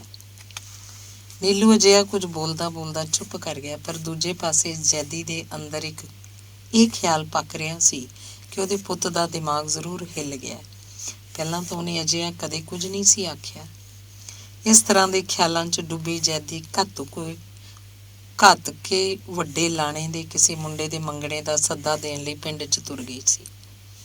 ਜੈਦੀ ਨੇ ਪਿੰਡ 'ਚ ਮਰਗ ਦਾ, ਭੋਗ ਦਾ, ਵਿਆਹ ਦਾ, ਛੂਛਕ ਦਾ, ਦਰੌਜੇ ਦਾ, ਮੰਗਣੇ ਦਾ, ਮਕਾਨ ਦਾ, ਮਾਤਮ ਦਾ ਤੇ 20 ਕਿਸਮ ਦੀ ਸੁੱਖ ਸਾਂਦ ਦਾ ਸੱਦਾ ਦੇਣਾ ਹੁੰਦਾ ਸੀ। ਪਤਾ ਨਹੀਂ ਜੈਦੀ ਦੇ ਪੈਰ ਹਰ ਕਿਸਮ ਦਾ ਸੱਦਾ ਦੇਣ ਲਈ ਰਾਧੇ ਪਹਿਲਵਾਨ ਦੇ ਦਰ ਸਾਹਮਣੇ ਕਿਉਂ ਜਾ ਪੁੱਜਦੇ। ਕੱਲੇ ਕਹਿਰੇ ਰਾਧੇ ਪਹਿਲਵਾਨ ਨੂੰ ਜੈਦੀ ਦੁਆਰਾ ਦਿੱਤੇ ਮੰਗਣੇ, ਵਿਆਹ ਤੇ ਕਿਸੇ ਅਖੰਡ ਪਾਠ ਦੇ ਸਮਾਗਮ ਸਮੇਂ ਦੇ ਸੱਦੇ ਦੀ ਤਾਂ ਸਮਝ ਆਉਂਦੀ ਸੀ। ਪਰ ਜਦੋਂ ਕਦੇ ਜੈਦੀ ਮਰਗ ਤੇ ਮਕਾਨ ਦਾ, ਦਰੌਜੇ ਜਾਂ ਛੂਛਕ ਦਾ ਸੱਦਾ ਦੇਣ ਰਾਧੇ ਦੇ ਘਰ ਜਾਂਦੀ ਤਾਂ ਰਾਧਾ ਬੜਾ ਹੱਸਦਾ। ਜੈਦੀ ਵੱਲ ਵੇਖਦਾ ਵੇਖਦਾ ਹੱਸਦਾ ਰਹਿੰਦਾ। ਰਾਧੇ ਨੂੰ ਹੱਸਦਿਆਂ ਵੇਖ ਕੇ ਜੈਦੀ ਸੰਕੋਚ ਤੇ ਸ਼ਰਮਾਉਣ ਦੀ ਥਾਵੇਂ ਆਖਦੀ, ਪੰਡਤ ਜੀ ਵੇਖ ਲਓ, ਬੁੱਢੀ ਕਰਮਾਂ ਵਾਲੀ ਸੀ, ਕੌਤਰ 100 ਦੀ ਹੋ ਕੇ ਪੂਰੀ ਹੋਈ ਹੈ। ਰਾਧੇ ਦਾ ਉੱਤਰ ਹੁੰਦਾ ਸੀ, ਜੈਦੀਏ ਵੇਖ ਲੈ, ਉੱਥੇ ਜਾ ਕੇ ਮੈਂ ਆਪਣੇ ਕਰਮਾਂ ਨੂੰ ਹੀ ਪਿੱਟੀ ਜਾਊਂ। ਮੈਂ ਬੁੱਢੀ ਦੇ ਕੌਤਰ 100 ਤੋਂ ਕੀ ਲੈਣਾ ਹੈ। ਲੋ ਪੰਡਤ ਜੀ, ਸੁੱਖੀ ਸਾਂਦੀ ਤੁਸੀਂ ਕਿਉਂ ਪਿੱਟੋ ਆਪਣੇ ਕਰਮਾਂ ਨੂੰ। ਤੁਹਾਡੇ ਕੀ ਨਹੀਂ, ਭੈਣਾਂ ਨੇ, ਭਾਂਜੇ ਭਾਂਜੀਆਂ ਨੇ, ਜ਼ਮੀਨ ਹੈ, ਘਰ-ਦਰ, ਕੀ ਨਹੀਂ ਤੁਹਾਡੇ ਕੋਲ। ਖੜੀ ਖੜੀ ਜੈਦੀ ਕਿੰਨਾ ਕੁਝ ਆਖੀ ਜਾਂਦੀ। ਰਾਧਾ ਉਸ ਵੱਲ ਵੇਖਦਾ ਵੇਖਦਾ ਆਪਣੇ ਅੰਦਰੋਂ ਅੰਦਰ ਆਖੀ ਜਾਂਦਾ, ਪਰ ਜੈਦੀਏ, ਤੂੰ ਤਾਂ ਨਹੀਂ ਨਾ ਮੇਰੇ ਕੋਲ। ਰਾਧੇ ਦੀਆਂ ਅੱਖਾਂ ਜੈਦੀ ਨੂੰ ਕੀਲ ਜਿਹਾ ਵੀ ਲੈਂਦੀਆਂ। ਜੈਦੀ ਨੇ ਅਜੇ ਹੋਰ ਕਈ ਥਾਵਾਂ ਉੱਤੇ ਵੀ ਸੱਦਾ ਦੇਣ ਜਾਣਾ ਹੁੰਦਾ ਸੀ, ਪਰ ਜੈਦੀ ਦਾ ਰਾਧੇ ਦੀ ਦੇਹਲੀ ਤੋਂ ਉੱਠਣ ਲਈ ਜੀਅ ਨਾ ਕਰਦਾ। ਜੈਦੀ ਨਿੱਕੀਆਂ ਨਿੱਕੀਆਂ ਗੱਲਾਂ ਛੇੜ ਲੈਂਦੀ। ਰਾਧਾ ਪਿੱਛ ਵਰਗੀ ਚਾਹ ਬਣਾ ਕੇ ਜੈਦੀ ਦੇ ਸਾਹਮਣੇ ਰੱਖ ਦਿੰਦਾ। ਇਸ ਤਰ੍ਹਾਂ ਬੈਠਿਆਂ ਬੈਠਿਆਂ ਕਦੇ ਕਦੇ ਜੈਦੀ ਤੇ ਰਾਧਾ ਚੁੱਪਚਾਪ ਇੱਕ ਦੂਜੇ ਵੱਲ ਵੇਖੀ ਜਾਂਦੇ। ਜੈਦੀ ਨੂੰ ਭੁੱਲ ਜਿਹਾ ਜਾਂਦਾ ਕਿ ਉਹਨੇ ਅਜੇ ਹੋਰ ਘਰਾਂ 'ਚ ਜਾ ਕੇ ਵੀ ਸੱਦਾ ਦੇਣਾ। ਜੈਦੀ ਦਾ ਚਿੱਤ ਨਾ ਕਰਦਾ ਕਿ ਉਹ ਰਾਧੇ ਪਹਿਲਵਾਨ ਦੇ ਘਰ ਦੀ ਦੇਹਲੀ ਤੋਂ ਉੱਠ ਕੇ ਚਲੀ ਜਾਵੇ, ਤੇ ਦੂਜੇ ਪਾਸੇ ਰਾਧੇ ਦਾ ਚਿੱਤ ਕਰਦਾ ਕਿ ਉਹ ਵੀ ਜੈਦੀ ਨੂੰ ਬਾਹੋਂ ਫੜ ਕੇ ਆਪਣੇ ਘਰ ਅੰਦਰ ਕੰਧ ਦੇ ਕੀਲੇ ਉੱਤੇ ਟੰਗੀ ਰੰਗੀਨ ਪੀੜੀ ਨੂੰ ਲਾਹ ਕੇ ਝਾੜ ਪੂੰਝ ਕੇ ਉਸ 'ਤੇ ਬਿਠਾ ਲਵੇ। ਪਿੰਡ ਕਾਫੀ ਵੱਡਾ ਸੀ। ਵੱਡੇ ਪਿੰਡ 'ਚ ਜੈਦੀ ਦੀ ਇੱਕੋ ਇੱਕ ਭੈਣ ਰਹਿ ਗਈ ਸੀ। ਪਿੰਡ ਦੇ ਵੱਡਾ ਹੋਣ ਕਰਕੇ ਕਦੇ ਨਾ ਕਦੇ ਕੁਝ ਨਾ ਕੁਝ ਹੁੰਦਾ ਹੀ ਰਹਿੰਦਾ ਸੀ। ਬੁਲਾਵੇ ਵਾਲੇ ਦਿਨ ਜੈਦੀ ਨੂੰ ਚਾਅ ਜਿਹਾ ਚੜ੍ਹ ਜਾਂਦਾ। ਉਹ ਇਸ ਬਹਾਨੇ ਰਾਧੇ ਪਹਿਲਵਾਨ ਦੇ ਹੱਥਾਂ ਦੀ ਬਣਾਈ ਚਾਹ ਪੀ ਕੇ ਆਏਗੀ। ਉਸ ਦਿਨ ਉਹ ਘੜੀ ਪਲ ਲਈ ਰਾਧੇ ਦੇ ਘਰ ਦੀ ਦੇਹਲੀ ਤੇ ਬੈਠ ਕੇ ਰਾਧੇ ਨਾਲ ਕੁਝ ਗੱਲਾਂ ਜੋ ਕਰ ਸਕਦੀ ਸੀ। ਕਈ ਸਾਲ ਪਹਿਲਾਂ ਉਸ ਦਿਨ ਵੀ ਘਾਤੁਕੇ ਲਾਣੇ 'ਚ ਮੁੰਡੇ ਦਾ ਮੰਗਣਾ ਸੀ। ਰਾਧੇ ਪੰਡਤ ਨੂੰ ਕਦੇ ਕਿਸੇ ਘਰ ਵਾਲਿਆਂ ਸੱਦਿਆ ਹੁੰਦਾ ਜਾਂ ਨਾ, ਪਰ ਜੈਦੀ ਉਹਨੂੰ ਆਪਣੇ ਵੱਲੋਂ ਆਪ ਮੁਹਾਰੇ ਸੱਦਾ ਦੇ ਆਉਂਦੀ। ਅੱਜ ਜਦੋਂ ਜੈਦੀ ਰਾਧੇ ਦੇ ਘਰ ਪੁੱਜੀ, ਉਹ ਨਹਾ ਰਿਹਾ ਸੀ। ਅੱਜ ਜੈਦੀ ਜਦੋਂ ਰਾਧੇ ਦੇ ਘਰ ਪੁੱਜੀ, ਉਹ ਕੁਝ ਕੁ ਥਿੜਕ ਗਈ।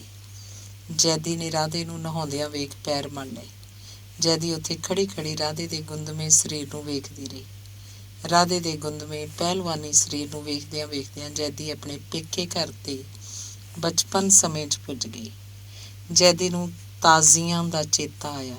ਸ਼ਰਧਾਲੂ ਤਾਜ਼ੀਏ ਵਾਲੇ ਦਿਨ ਹਸਨ ਤੇ ਹੁਸੈਨ ਦੀ ਯਾਦ 'ਚ ਕਿਵੇਂ ਲਹੂ ਲੁਹਾਨ ਹੋ ਜਾਂਦੇ ਹੁੰਦੇ ਸਨ। ਅੱਜ ਜੈਦੀ ਤਾਜ਼ੀਏ ਵਾਲੇ ਉਹਨਾਂ ਦਿਨਾਂ ਦੇ ਚੇਤੇ ਦੁਬਾਰਾ ਇੰਜ ਮਹਿਸੂਸ ਕਰ ਰਹੀ ਸੀ। ਉਹਦੀ ਆਪਣੀ ਉਮਰ ਵੀ ਤਾਂ ਕਰਬਲਾ ਵਰਗੇ ਮਾਰੂ ਸਮੇਂ ਦੀ ਧਰਤੀ ਦੀ ਹੋਵੇ। ਪਾਣੀ ਤੇ ਤ੍ਰੇਹ ਦੀ ਮਾਰ ਨਾਲ ਝੁਲਸੀ ਭਿਆਨਕ ਹਾਦਸੇ ਵਰਗੀ ਇੱਕ ਅਜਿਹੀ ਵਸਤੂ ਜਿਹਦੀ ਜੈਦੀ ਨੂੰ ਸਮਝ ਨਹੀਂ ਸੀ ਆ ਰਹੀ। ਉਹਨੂੰ ਇਹ ਵਸਤੂ ਇਸ ਪਲ ਪਾਗਲ ਜਿਹਾ ਬਣਾ ਰਹੀ ਸੀ। ਜੈਦੀ ਦੀ ਮਾਸੀ ਦਾ ਮੁੰਡਾ ਵੀ ਤਾਂ ਉੱਥੇ ਤਾਜ਼ੀਏ ਪਿੱਟਦਾ ਹੁੰਦਾ ਸੀ, ਤੇ ਫਿਰ ਇੱਕ ਦਿਨ ਜੈਦੀ ਆਪਣੇ ਮਾਸੀ ਦੇ ਮੁੰਡੇ ਲਈ, ਜਿਹੜਾ ਫੇਰ ਉਹਦਾ ਘਰ ਵਾਲਾ ਬਣ ਗਿਆ ਸੀ, ਪਿੱਟੀ ਸੀ। ਜਦੋਂ ਸ਼ਾਇਦ ਮਰ ਜਾ ਮੁੱਕ ਗਿਆ ਸੀ, ਤਦ ਵੀ ਜੈਦੀ ਪਿੱਟੀ ਸੀ। ਇਹ ਤੋਂ ਪਹਿਲਾਂ ਵੀ ਇੱਕ ਵਾਰ ਜੈਦੀ ਇੰਨਾ ਹੀ ਔਖਾ ਹੋਈ ਸੀ।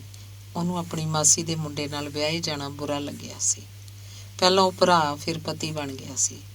ਜੈਦੀ ਦੀ ਇੱਕ ਗਰੀਬ ਸਹੇਲੀ ਸ਼ੀਲੋ ਆਪਣੇ ਘਰ ਵਾਲੇ ਨੂੰ ਲੈ ਕੇ ਜੈਦੀ ਕੋਲ ਆਉਂਦੀ ਹੁੰਦੀ ਸੀ, ਤਾਂ ਉਹ ਜੈਦੀ ਨਾਲ ਗੱਲਾਂ 'ਚ ਉਹਨਾਂ ਦੇ ਇਸ ਪ੍ਰਕਾਰ ਦੇ ਵਿਆਹ ਬਾਰੇ ਵੀ ਗੱਲ ਛੇੜ ਲੈਂਦੀ।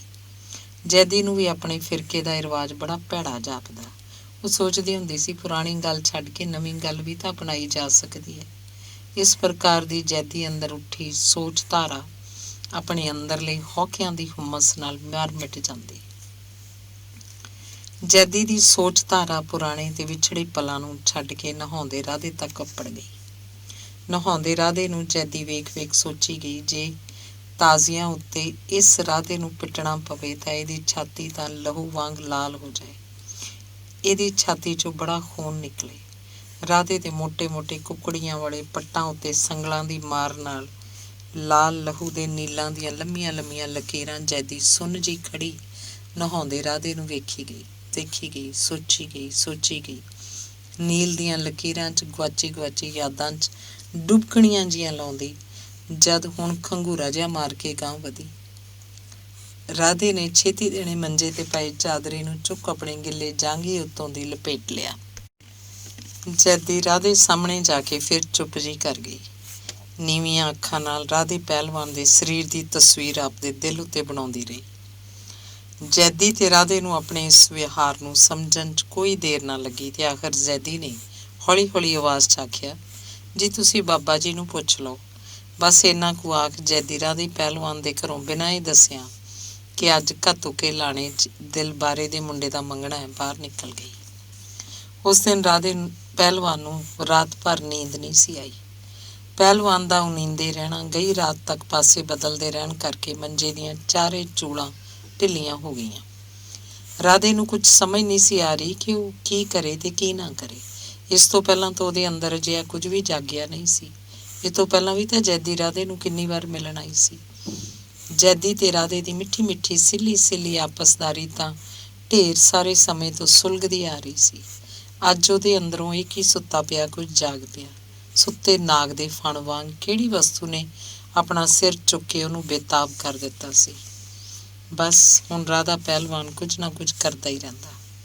ਤੜਕੇ ਉੱਠ ਕੇ ਤੇਲ ਦੀ ਮਾਲਿਸ਼ ਕਰ ਡੰਡ ਬੈਠਕਾਂ ਮਾਰਨ ਲੱਗ ਜਾਂਦਾ, ਤੇ ਫਿਰ ਚੰਗੀ ਤਰ੍ਹਾਂ ਨਹਾ ਧੋ ਕੇ ਛਕਾ ਕੇ ਆਪਣੇ ਘਰ ਤੇ ਆਪਣੀ ਜ਼ਿੰਦਗੀ ਦੀ ਸਭ ਤੋਂ ਪਿਆਰੀ ਵਸਤੂ ਢੋਲ ਦੀਆਂ ਲਮਕਦੀਆਂ ਲਟਾਂ ਉੱਤੇ ਫੁੱਲ ਬੰਨਣ ਲੱਗ ਜਾਂਦਾ।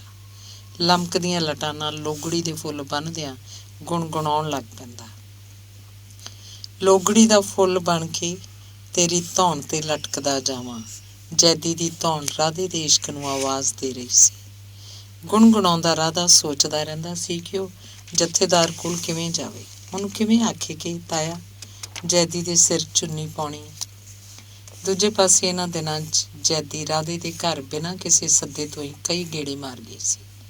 ਦੇਹਲੀ ਉੱਤੇ ਚੁੱਪਚਾਪ ਬੈਠੀ ਅਖੀਰ 'ਚ ਇੰਨਾ ਕੁ ਪੁੱਛਦੀ, ਕਿਉਂ ਜੀ, ਫਿਰ ਤੁਸੀਂ ਉੱਥੇ ਬਾਬੇ ਕੋਲ ਗਏ ਨਹੀਂ? ਇਹਨਾਂ ਗੱਲਾਂ ਨੂੰ ਹੋਇਆਂ ਬੀਤਿਆਂ ਹੁਣ ਤਾਂ ਕਿੰਨੇ ਵਰ੍ਹੇ ਬੀਤ ਗਏ। ਉਸ ਵੇਲੇ ਨੀਲੂ ਮਸਾਂ 2 ਕੁ ਵਰ੍ਹਿਆਂ ਦਾ ਸੀ।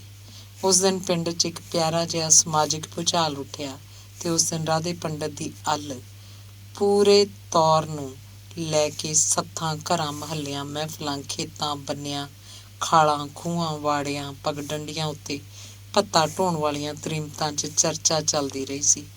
ਲੈ ਕੁੜੇ, ਪੂਰੇ ਤੌਰ ਨੇ ਜੈਦੀ ਦੇ ਸਿਰ ਚੁੰਨੀ ਪਾ ਲਈ। ਸਿਆਣਾ ਬਿਆਣਾ ਜਥੇਦਾਰ ਮੂਹਰੇ ਸੀ। ਪੂਰੇ ਤੌਰ ਨੇ ਜੈਦੀ ਨਾਲ ਆਪਣੇ ਮੇਲ ਮਿਲਾਪ ਨੂੰ ਲਾਚੜ ਕੇ ਨਹੀਂ, ਸਗੋਂ ਸਾਊ ਮੱਤ 'ਚ ਗ੍ਰਹਿਣ ਕੀਤਾ।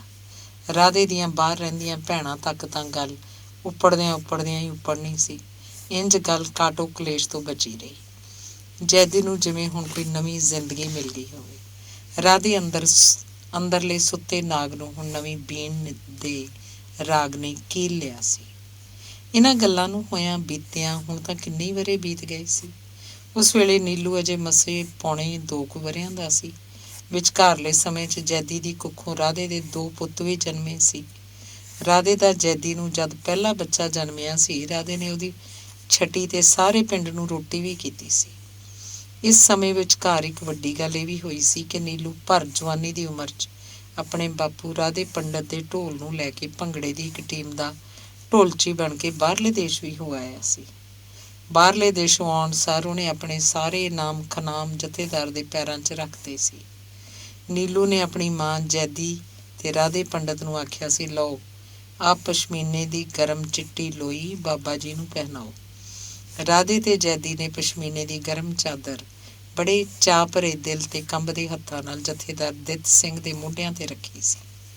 ਨੀਲੂ ਨੇ ਜਥੇਦਾਰ ਦੇ ਗਾਤਰੇ 'ਚ ਲਟਕਦੀ ਸ੍ਰੀ ਸਾਹਿਬ ਨੂੰ ਆਪਣੇ ਹੱਥਾਂ ਨਾਲ ਛੂਹ ਕੇ ਹੱਥਾਂ ਨੂੰ ਆਪਣੇ ਮੱਥੇ ਨਾਲ ਲਾਇਆ ਸੀ।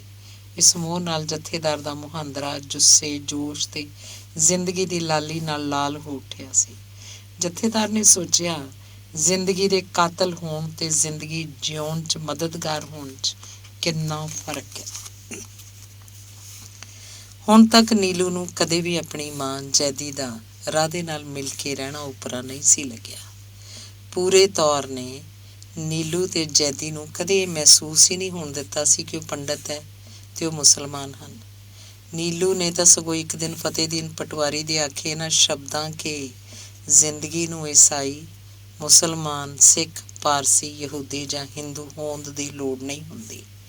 ਜ਼ਿੰਦਗੀ ਨੂੰ ਤਾਂ ਸਹੀ, ਸ਼ੁੱਧ, ਸੁੱਚੇ, ਸੱਚੇ, ਹੁਸੀਨ, ਪਿਆਰੇ ਪਿਆਰੇ ਸ਼ਹਿਦ ਵਰਗੇ ਜਜ਼ਬੇ ਦੀ ਲੋੜ ਹੁੰਦੀ ਹੈ।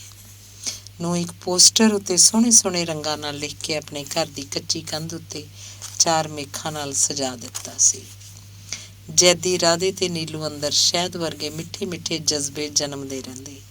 ਇਹਨਾਂ ਮਿੱਠੇ ਮਿੱਠੇ ਜਜ਼ਬਿਆਂ ਦੀ ਆਪਣਤ ਅਧੀਨ ਇਸ ਟੱਬਰ ਨੂੰ ਕਦੇ ਇਹ ਫਰੋਲਾ ਫਰਾਲੀ ਕਰਨੀ ਨਹੀਂ ਸੀ ਪਈ ਕਿ ਉਹ ਕੌਣ ਹਨ।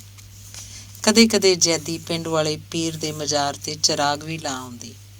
ਪੂਰੇ ਤੌਰ ਨੂੰ ਕੋਈ ਉਜਰ ਨਹੀਂ ਸੀ ਹੁੰਦਾ। ਅਕੇਰਾਂ ਜਦੋਂ ਪਤਾ ਨਹੀਂ ਕਿਵੇਂ ਰੁਲਦੀ ਰੁਲਾਉਂਦੀ ਇੱਕ ਚਿੱਠੀ ਕਰਾਚੀ ਤੋਂ ਇਸ ਪਤੇ ਨਾਲ ਨੀਲੂ ਖਾਂ ਪੁੱਤਰ ਰਾਧੇ ਖਾਂ, ਪਹਿਲਵਾਨ, ਪਿੰਡ ਤੇ ਡਾਕਖਾਨਾ ਕੈਰੇ, ਤਹਿਸੀਲ ਜਗਰਾਓਂ, ਜ਼ਿਲ੍ਹਾ ਲੁਧਿਆਣਾ, ਭਾਰਤ ਦੇ ਨਾਂ ਤੇ ਆਈ ਸੀ।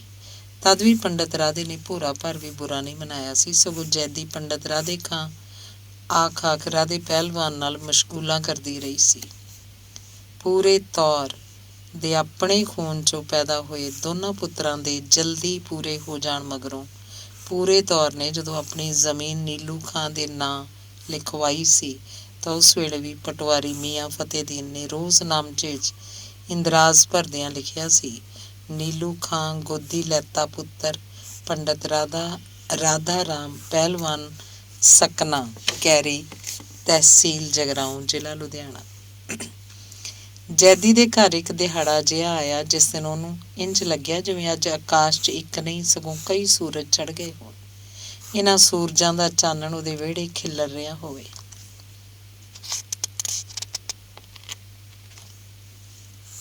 ਹੌਲੀ ਹੌਲੀ ਪਤਾ ਨਹੀਂ ਜੈਦੀ ਦੀ ਨਣਦ ਨੂੰ, ਜਿਹੜੀ ਕਰਾਚੀ ਪੁੱਜ ਗਈ ਸੀ, ਕਿਵੇਂ ਪਤਾ ਲੱਗ ਗਿਆ ਕਿ ਉਹਦੀ ਭਾਬੀ ਜੈਦੀ ਤੇ ਭਾਰਤ 'ਚ ਜਿਉਂਦੀ ਹੈ। ਆਖਰ ਜੈਦੀ ਦੀ ਨਣਦ ਰਫੀਕੋ ਇੱਥੇ ਇੱਧਰ ਮਿਲਣ ਆਈ ਬੋੜੀ ਸੀ।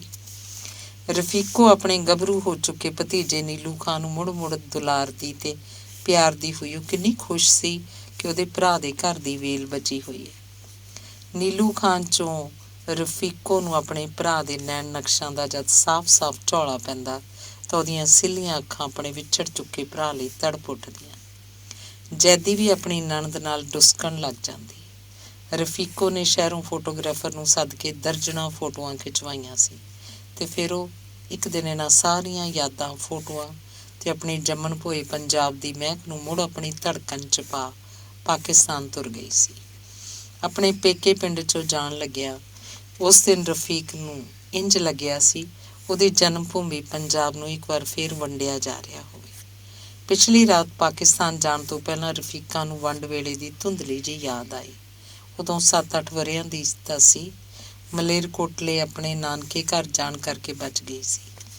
ਪਾਕਿਸਤਾਨ ਜਾਣ ਲੱਗਿਆ ਰਫੀਕਾ ਨੂੰ ਇੰਝ ਲੱਗ ਰਿਹਾ ਸੀ ਜਿਵੇਂ ਕੋਈ ਜਿੰਨ ਉਹਨੂੰ ਉਹਦੀ ਮਾਂ ਦੀ ਬੁੱਕਲ 'ਚੋਂ ਖਿੱਚ ਕੇ ਧੂ ਰਿਹਾ ਹੋਵੇ।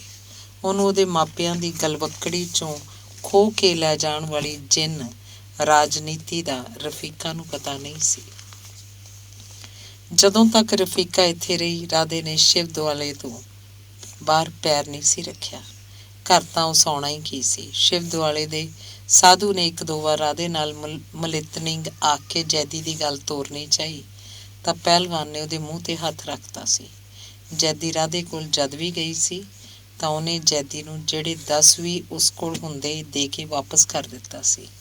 ਇੱਕ ਵਾਰ ਤਾਂ ਉਹਨੇ ਇਹ ਸੋਚ ਕੇ ਕੁੜੀ ਘਰ ਆਈ ਹੋਈ ਹੈ ਕੋਈ ਚੁੰਨੀ ਸਲਵਾਰ ਕੁੜਤਾ ਖਰੀਦਣਾ ਹੋਊ, ਵਟਾਈ ਵਾਲਿਆਂ ਤੋਂ 400 ਰੁਪਇਆ ਫੜ ਕੇ ਵੀ ਜੈਦੀ ਨੂੰ ਦਿੱਤਾ। ਰਾਧਾ ਘਰ ਉਸ ਵੇਲੇ ਆਇਆ ਜਦੋਂ ਰਫੀਕਾ ਤੁਰ ਗਈ। ਰਫੀਕਾ ਦੇ ਤੁਰਨ ਦੀਆਂ ਕਹਾਣੀਆਂ ਜਦ ਜੈਦੀ ਨੇ ਰਾਧੇ ਨੂੰ ਦੱਸੀਆਂ ਤਾਂ ਉਹਦੀਆਂ ਅੱਖਾਂ ਵੀ ਸਿੱਲੀਆਂ ਹੋ ਗਈਆਂ। ਰਾਧੇ ਸਾਹਮਣੇ ਸੰਨ 47 ਦੇ ਸਾਰੇ ਸਾਕੇ ਜ਼ਹਿਰੀਲੇ ਸੱਪਾਂ ਵਾਂਗ ਮੇਲਦੇ ਸ਼ਹਿਰ ਦੇ ਵੱਡੇ ਸਾਰੇ ਇੱਕ ਮੰਦਰ 'ਚ ਜਾ ਲੁਕੇ ਹੋਣ ਜਿੱਥੇ ਅੱਜ ਕੱਲ੍ਹ ਹਰ ਰੋਜ਼ ਕੀਰਤਨ ਮੰਡਲੀ ਭਜਨ ਗਾਉਂਦੀ ਹੈ। ਉਹਨਾਂ 'ਚੋਂ ਕੁਝ ਸੱਪ ਸ਼ਹਿਰ ਦੀ ਵੱਡੀ ਮਸਜਿਦ ਦੇ ਮਲਬੇ ਹੇਠ ਮਰੇ ਪਏ ਹੋਣ। ਜਿਉਂਦੇ ਸੱਪਾਂ ਦਾ ਫੁੰਕਾਰਾ ਤੇ ਮਰੇ ਸੱਪਾਂ ਦੀ ਸੜਿਆਂਦ ਰਾਧੇ ਪਹਿਲਵਾਨ ਨੂੰ ਬੇਹੋਸ਼ ਕਰ ਰਹੀ ਸੀ। ਜੈਦੀ ਦੱਸਦੀ ਰਹੀ, ਵੇਖ ਨਾ ਰਾਧਿਆ, ਕੁੜੀ ਤੜਪਦੀ ਰਹੀ ਇੱਥੇ ਜਿਵੇਂ ਆਹ ਬੱਦਲਾਂ 'ਚੋਂ ਕਦੇ ਸੂਰਜ ਨਿਕਲ ਪਵੇ ਕਦੇ ਬੱਦਲਾਂ ਹੇਠ ਆ ਜਾਏ। ਬਸ ਉਵੇਂ ਰਫੀਕਾਂ ਦੇ ਇੱਕ ਰੰਗ ਆਉਂਦਾ ਇੱਕ ਉਤਰਦਾ। ਕਹਿੰਦੀ ਸੀ ਕਿੰਨੀਆਂ ਨਿੱਕੀਆਂ ਨਿੱਕੀਆਂ ਅਸੀਂ ਸਹੇਲੀਆਂ ਹੁੰਦੀਆਂ ਸੀ। ਇੱਥੇ ਅਸੀਂ ਪੀਂਘਾਂ ਪਾਉਂਦੀਆਂ, ਪੀਚੋ ਬੱਕਰੀ ਖੇਲਦੀਆਂ, ਗਿੱਧੇ ਪਾਉਂਦੀਆਂ, ਚਿੜੀ ਭੰਡਾਰ ਕੱਤਣ ਵਾਲੀਆਂ ਵੱਲ ਗੇੜਾ ਮਾਰ ਆਉਂਦੀਆਂ, ਨਾਨਕ ਛੱਕ ਨਾਨਕਾ ਮੇਲ ਦੇ ਜਾਗੋ 'ਚ ਰਲ ਜਾਂਦੀਆਂ। ਵੇਖ ਲੈ ਭਾਬੀ, ਉਦੋਂ ਇੱਥੇ ਕਿਹੜਾ ਹਿੰਦੂ ਸਿੱਖ ਤੇ ਮੁਸਲਮਾਨ ਹੁੰਦਾ ਸੀ। ਅਸੀਂ ਸਾਰਿਆਂ ਦੀਆਂ ਕੁੜੀਆਂ ਹੁੰਦੀਆਂ ਸੀ ਤੇ ਸਾਰੇ ਸਾਡੇ ਮਾਪੇ ਹੁੰਦੇ ਸੀ। ਰਾਧਿਆ, ਕੁੜੀ ਵਿਲਕ ਕੇ ਕਰਾਚੀ ਦੀਆਂ ਗੱਲਾਂ ਦੱਸਦੀ ਰਹੀ। ਉਹਨੇ ਸਾਰਾ ਪਾਕਿਸਤਾਨ ਟੋਲਿਆ ਪਰ ਨੀਲੂ ਦਾ ਅੰਬਾ ਨਹੀਂ ਮਿਲਿਆ। ਆਪਣੇ ਨੀਲੂ ਦੀ ਕਿਤੇ ਉੱਥੇ ਦੇ ਅਖਬਾਰ 'ਚ ਫੋਟੋ ਛਪੀ। ਰਫੀਕਾ ਨੂੰ ਨੀਲੂ ਦੇ ਅੱਬਾ ਦਾ ਭੁਲੇਖਾ ਪੈ ਗਿਆ। ਕੁੜੀ ਨੇ ਪਿੱਛਾ ਕੀਤਾ ਤੇ ਫਿਰ ਰੱਸੀ 'ਚੋਂ ਰੱਸੀ ਨਿਕਲਦੀ ਗਈ ਤੇ ਫਿਰ ਜਾ ਕੇ ਆਪਾਂ ਨੂੰ ਉਹਨੇ ਚਿੱਠੀ ਲਿਖੀ। ਜੈਦੀ ਨੇ ਰਫੀਕੇ ਦੀਆਂ ਢੇਰ ਸਾਰੀਆਂ ਗੱਲਾਂ ਦੱਸੀਆਂ। ਉੱਥੇ ਰਫੀਕੋ ਦੇ ਸਹੁਰੇ ਘਰ ਦਾ ਲਾਣਾ ਬਹੁਤ ਵੱਡਾ ਹੈ। ਕਰਾਚੀ 'ਚ ਉਹਨਾਂ ਦੀ ਇੱਕ ਬੱਸ ਕੰਪਨੀ ਹੈ। ਕਹਿੰਦੀ ਸੀ ਨੀਲੂ ਖਾਂ ਤੇ ਤੁਸੀਂ ਸਾਰੇ ਉੱਥੇ ਮੇਰੇ ਕੋਲ ਕਰਾਚੀ ਚੱਲੋ। ਆਖਦਿਆਂ ਜੈਦੀ ਦੀਆਂ ਅੱਖਾਂ 'ਚ ਇੱਕ ਚਿਣਗ ਜਿਹੀ ਉੱਠੀ ਤੇ ਫਿਰ ਉਹਨੇ ਭਾਰੀ ਮਨ ਨਾਲ ਰਾਧੇ ਨੂੰ ਆਖਿਆ, ਭਲਾ ਰਾਧਿਆ, ਤੈਨੂੰ ਛੱਡ ਕੇ ਹੁਣ ਅਸੀਂ ਕਿੱਥੇ ਜਾਣਾ ਹੋਇਆ। ਹੁਣ ਤਾਂ ਕਬਰ 'ਚ ਜਾਣ ਤੱਕ ਤੇਰੇ ਨਾਲ ਤੁਰਾਂਗੇ। ਰਾਧਾ ਪਛਤਾ ਰਿਹਾ ਸੀ ਜਿਵੇਂ ਉਹਨੇ ਰਫੀਕਾ ਨੂੰ ਨਾ ਮਿਲ ਕੇ ਕੋਈ ਗੁਨਾਹ ਕੀਤਾ ਹੋਵੇ। ਰਫੀਕਾ ਆਖਰ ਉਹਦੀ ਨਿੱਕੀ ਭੈਣ ਵਰਗੀ ਤਾਂ ਸੀ। ਰਫੀਕਾ ਇੱਕ ਦਿਨ ਸ਼ਿਵ ਦੁਆਲੇ ਆਪ ਆਈ ਵੀ ਪਰ ਰਾਧੇ ਦੇ ਹੁਕਮ ਅਨੁਸਾਰ ਡੇਰੇ ਵਾਲੇ ਸਾਧ ਨੇ ਝੂਠ ਬੋਲ ਕੇ ਕੁੜੀ ਨੂੰ ਵਾਪਸ ਕਰ ਦਿੱਤਾ ਸੀ। ਰਫੀਕਾ ਵੀ ਤਾਂ ਉਸੇ ਮਿੱਟੀ 'ਚੋਂ ਪੈਦਾ ਹੋਈ ਸੀ ਜਿਸ 'ਚ ਰਾਧਾ ਪੈਦਾ ਹੋਇਆ ਸੀ। ਪੰਜਾਬ ਦੀ ਮਿੱਟੀ, ਉਹਦੇ ਪਿੰਡ ਦੀ ਮਿੱਟੀ। ਹੁਣ ਜਦ ਵੀ ਕਦੇ ਰਫੀਕਾਂ ਦੀ ਚਿੱਠੀ ਆਉਂਦੀ, ਰਾਧਾ ਸਭ ਤੋਂ ਪਹਿਲਾਂ ਸੁਣਦਾ ਤੇ ਜਵਾਬ 'ਚ ਸਭ ਤੋਂ ਪਹਿਲਾਂ ਰਾਧਾ ਨੀਲੂ ਤੋਂ ਇਹ ਲਿਖਵਾਉਂਦਾ ਵੀ ਭੈਣੇ ਹੱਥ ਬੰਨ੍ਹ ਕੇ ਬੇਨਤੀ ਹੈ, ਤੂੰ ਆਪਦੇ ਕਮਲੇ ਰਾਧੇ ਵੀਰ ਨੂੰ ਮਾਫ਼ ਕਰੇ।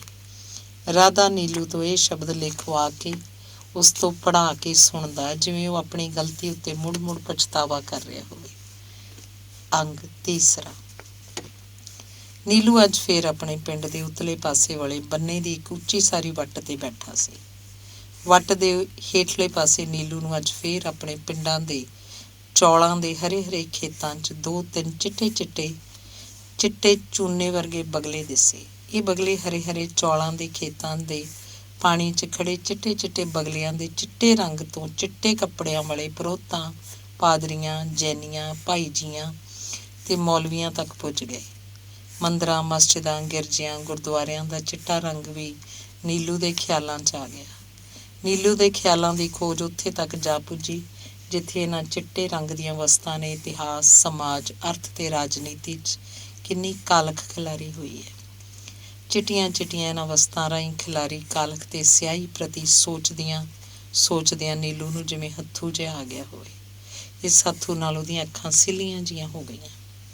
ਨੀਲੂ ਦੀਆਂ ਸਿੱਲੀਆਂ ਅੱਖਾਂ ਨੇ ਕਲਪਨਾ ਦੁਆਰਾ ਸੰਨ 47 ਦੇ ਮੁਲਕ ਦੇ ਜ਼ਖਮੀ ਇਤਿਹਾਸ ਨੂੰ ਤੱਕਿਆ। ਤੰਦੂਰ ਵਾਂਗ ਤਪਦੀਆਂ ਨੀਲੂ ਦੀਆਂ ਅੱਖਾਂ ਸਾਹਮਣੇ ਉਹਦੇ ਨਾਲ 1-2 ਉਦਮੂਲ ਵਰਗੇ ਉਹ ਅਧਿਆਪਕ ਆ ਖੜੇ ਹੋਏ ਜਿਹੜੇ ਕਦੀ ਇਨਕਲਾਬੀ ਹੋਣ ਦੀਆਂ ਫੜਾਂ ਮਾਰਦੇ ਹੁੰਦੇ ਸੀ। ਉਹ ਹਿੰਦੂ ਸਿੱਖ ਵਿਚਕਾਰ ਅਖੌਤੀ ਕੰਧ ਖੜੀ ਕਰਕੇ ਉਰਲੇ ਪਰਲੇ ਪਾਸੇ ਖੜੇ ਦਿਸੇ। ਨੀਲੂ ਨੂੰ ਇੰਝ ਲੱਗਿਆ ਜਿਵੇਂ ਉਹਦਾ ਮੱਥਾ ਉਹਨਾਂ ਦੁਆਰਾ ਖੜੀ ਕੀਤੀ ਕੰਧ ਨਾਲ ਜਾ ਵੱਜਿਆ ਹੋਵੇ। ਨੀਲੂ ਨੇ ਮਹਿਸੂਸ ਕੀਤਾ ਜਿਵੇਂ ਉਹਦੇ ਮੱਥੇ 'ਚੋਂ ਲਹੂ ਸਿਮਣ ਲੱਗ ਪਿਆ ਹੋਵੇ। ਮਾਸਟਰ ਨੀਲੂ ਨਾਲੇ ਤਾਂ ਆਪਣੇ ਮੱਥੇ 'ਚੋਂ ਸਿਮ ਰਹੇ ਖਿਆਲੀ ਲਹੂ ਨੂੰ ਆਪਣੇ ਹੱਥ ਦੀਆਂ ਉਂਗਲਾਂ ਨਾਲ ਟੋਹ ਰਿਹਾ ਸੀ, ਨਾਲੇ ਸੋਚੀ ਜਾ ਰਿਹਾ ਸੀ ਜਿਵੇਂ ਧਰਮ ਦੇ ਮੁਰਦਾਰ ਨੂੰ ਹਿੰਦੂ, ਸਿੱਖ, ਮੁਸਲਮਾਨ, ਈਸਾਈ ਭੁੱਖੀਆਂ ਗਿਰਜਾਂ ਵਾਂਗ ਆਪਣੀ ਭੁੱਖ ਮਿਟਾਉਣ ਲਈ ਤਿੱਖੀਆਂ ਚੁੰਝਾਂ ਨਾਲ ਖਾ ਰਹੇ ਹੋਣ। ਨੀਲੂ ਨੇ ਆਪਣੀਆਂ ਅੱਖਾਂ ਨੂੰ ਜ਼ਰਾ ਸਾਫ਼ ਕਰਕੇ ਵੇਖਿਆ। ਧਰਮ ਦਾ ਮੁਰਦਾਰ ਹੋਰ ਕੋਈ ਨਹੀਂ, ਸਗੋਂ ਮਨੁੱਖ ਦਾ ਮੁਰਦਾਰ ਹੈ, ਕੁਦਰਤ ਦੀ ਸਰਬੋਤਮ ਕਲਾ ਦਾ ਮੁਰਦਾਰ। ਨੀਲੂ ਨੇ ਆਪਣੇ ਖਿਆਲਾਂ ਦਾ ਇਹ ਹਾਦਸਾ ਫੱਟੜ ਕਰਦਾ ਰਿਹਾ ਤੇ ਨੀਲੂ ਫੱਟੜ ਹੋ ਕੇ ਵੀ ਆਪਣੀ ਘਰਵਾਲੀ ਨੈਮਤੋ ਦੇ ਨੈਣਾਂ ਦੀ ਸੋਹਣੀ ਦਿੱਖ ਦੀ ਮੱਲਮ ਉਹਨਾਂ ਫੱਟਾਂ ਉੱਤੇ ਲਾਉਂਦਾ ਰਿਹਾ। ਨੀਲੂ ਨੇ ਇੱਕ ਝਟਕਾ ਜਿਹਾ ਖਾਧਾ। ਇਸ ਝਟਕੇ ਦੇ ਲੱਗਣ ਸਾਰ ਨੀਲੂ ਹੁਣ ਨਲੀ ਚੋਚੋ ਜਿਹਾ ਨਹੀਂ, ਸਗੋਂ ਨੀਲੂ ਖਾਂ ਸੀ, ਜੈਦੀ ਦਾ ਨੀਲੂ ਖਾਂ। ਬਣ ਸੰਵਰ ਕੇ ਰਾਧੇ ਪਹਿਲਵਾਨ ਦੀ ਛਤਰ ਛਾਇਆ 'ਚ ਸਜੀ ਕਾਰ 'ਚ ਬੈਠ ਕੇ ਮੋਢੇ ਉੱਤੇ ਬੇਹੱਦ ਹੀ ਵਧੀਆ ਤੌਲੀਆ ਧਰ ਕੇ ਅਹਿਮਦਪੁਰੇ ਦੇ ਮੀਆਂ ਸ਼ਰੀਫ ਅਹਿਮਦ ਖਾਂ ਦੇ ਘਰ ਢੁੱਕਣ ਜਾ ਰਿਹਾ ਹੈ। ਨੀਲੂ ਖਾਂ ਅਹਿਮਦਪੁਰੇ ਢੁੱਕਣ ਜਾ ਰਹੇ ਨੀਲੂ ਨੂੰ ਆਪਣੀ ਭੂਆ ਚੇਤੇ ਆਈ। ਭਲਾ ਉਹਦੀ ਭੂਆ ਦੂਜੇ ਮੁਲਕ 'ਚ ਐਡੀ ਛੇਤੀ ਕਿਵੇਂ ਆ ਸਕਦੀ ਸੀ? ਨੀਲੂ ਸਾਹਮਣੇ ਗੱਲ ਆਈ, ਹੁਣ ਤਾਂ ਇੱਕ ਧਰਤੀ 2 ਮੁਲਕਾਂ 'ਚ ਵੰਡੀ ਜਾ ਚੁੱਕੀ ਹੈ। ਫਿਰ ਇੱਕ ਹੀ ਧਰਤੀ 'ਚੋਂ ਤੀਜਾ ਮੁਲਕ ਬਣਿਆ ਤੇ ਹੁਣ ਚੌਥਾ ਮੁਲਕ ਬਣਾਉਣ ਲਈ ਤਲਵਾਰਾਂ ਤਿੱਖੀਆਂ ਹੋ ਰਹੀਆਂ ਹਨ। ਧਰਤੀ ਨੂੰ ਵੰਡਣ ਦਾ ਸਿਲਸਿਲਾ, ਗਰੀਬਾਂ ਨੂੰ ਉਹਨਾਂ ਦੇ ਹੱਕਾਂ ਤੋਂ ਇੱਕ ਪਾਸੇ ਕਰਨ ਦਾ ਸਿਲਸਿਲਾ, ਇਹ ਖਿਆਲ ਨੀਲੂ ਦੇ ਸਿਰ 'ਚ ਸੱਪਾਂ ਦੀਆਂ ਕੁੰਡਲੀਆਂ ਜੀਆਂ ਮਾਰ ਕੇ ਬੈਠ ਰਹੇ ਸਨ। ਨੀਲੂ ਨੇ ਗੁੱਸਾ ਖਾ ਕੇ ਆਪਣੇ ਹੱਥ 'ਚ ਫੜੀ ਤਲਵਾਰ ਦਾ ਮੁੱਠਾ ਫੜ ਕੇ ਉਹਨੂੰ ਮਿਆਨ 'ਚੋਂ ਕੱਢ ਕੇ ਮਿਆਨ 'ਚ ਹੀ ਝਟਕੇ ਨਾਲ ਅੰਦਰ ਵੱਲ ਕਰਦਿਆਂ ਸੋਚਿਆ, ਇਹ ਤਲਵਾਰ ਧਰਤੀ ਵੰਡਣ ਲਈ, ਕਦੇ ਧਰਮ ਦੀ ਅਖੌਤੀ ਰੱਖਿਆ ਲਈ, ਕਦੇ ਤਰੀਮਤਾਂ ਲੁੱਟਣ ਲਈ, ਕਦੇ ਰਾਜੇ ਮਹਾਰਾਜਿਆਂ ਤੇ ਸਰਦਾਰਾਂ ਦੇ ਸ਼ਸ਼ਕੇਰੇ ਜਾਣ ਉੱਤੇ, ਕਦੇ ਅਮਨ ਦੀ ਰਾਖੀ ਦੇ ਨਾਅਰੇ ਉੱਤੇ ਉੱਠਦੀ ਰਹੀ ਹੈ। ਤਲਵਾਰ ਦੇ ਇਸ ਅਤਿਆਚਾਰ ਭਰੇ ਇਤਿਹਾਸ ਨੂੰ ਚਿਤਵਦਿਆਂ ਨੀਲੂ ਨੂੰ ਆਪਣੇ ਉਸ ਮਜ਼ਹਬ ਦੀ ਇਤਿਹਾਸਿਕ ਕਹਾਣੀ ਯਾਦ ਆਈ ਜਿਸ 'ਚ ਉਹਦਾ ਜਨਮ ਹੋਇਆ ਸੀ। ਨੀਲੂ ਨੇ ਕਿਤੇ ਪੜ੍ਹਿਆ ਸੀ ਕਿ ਇਸਲਾਮ ਦਾ ਸ਼ਾਬਦਿਕ ਅਰਥ ਹੁੰਦਾ ਹੈ ਅਮਨ ਤੇ ਸ਼ਾਂਤੀ। ਲਾੜੇ ਬਣੇ ਨੀਲੂ ਦਾ ਹੱਥ ਆਪਣੇ ਵਿਆਹ ਵਾਲੀ ਕਾਰ 'ਚ ਬੈਠਿਆਂ ਆਪਣੇ ਹੱਥ ਫੜੀ ਤਲਵਾਰ ਦੇ ਮੁੱਠੇ ਤੇ ਜਕੜਿਆ ਗਿਆ। ਮਨੁੱਖ ਜ਼ਿੰਦਗੀ ਦਾ ਲਾੜਾ ਹੈ।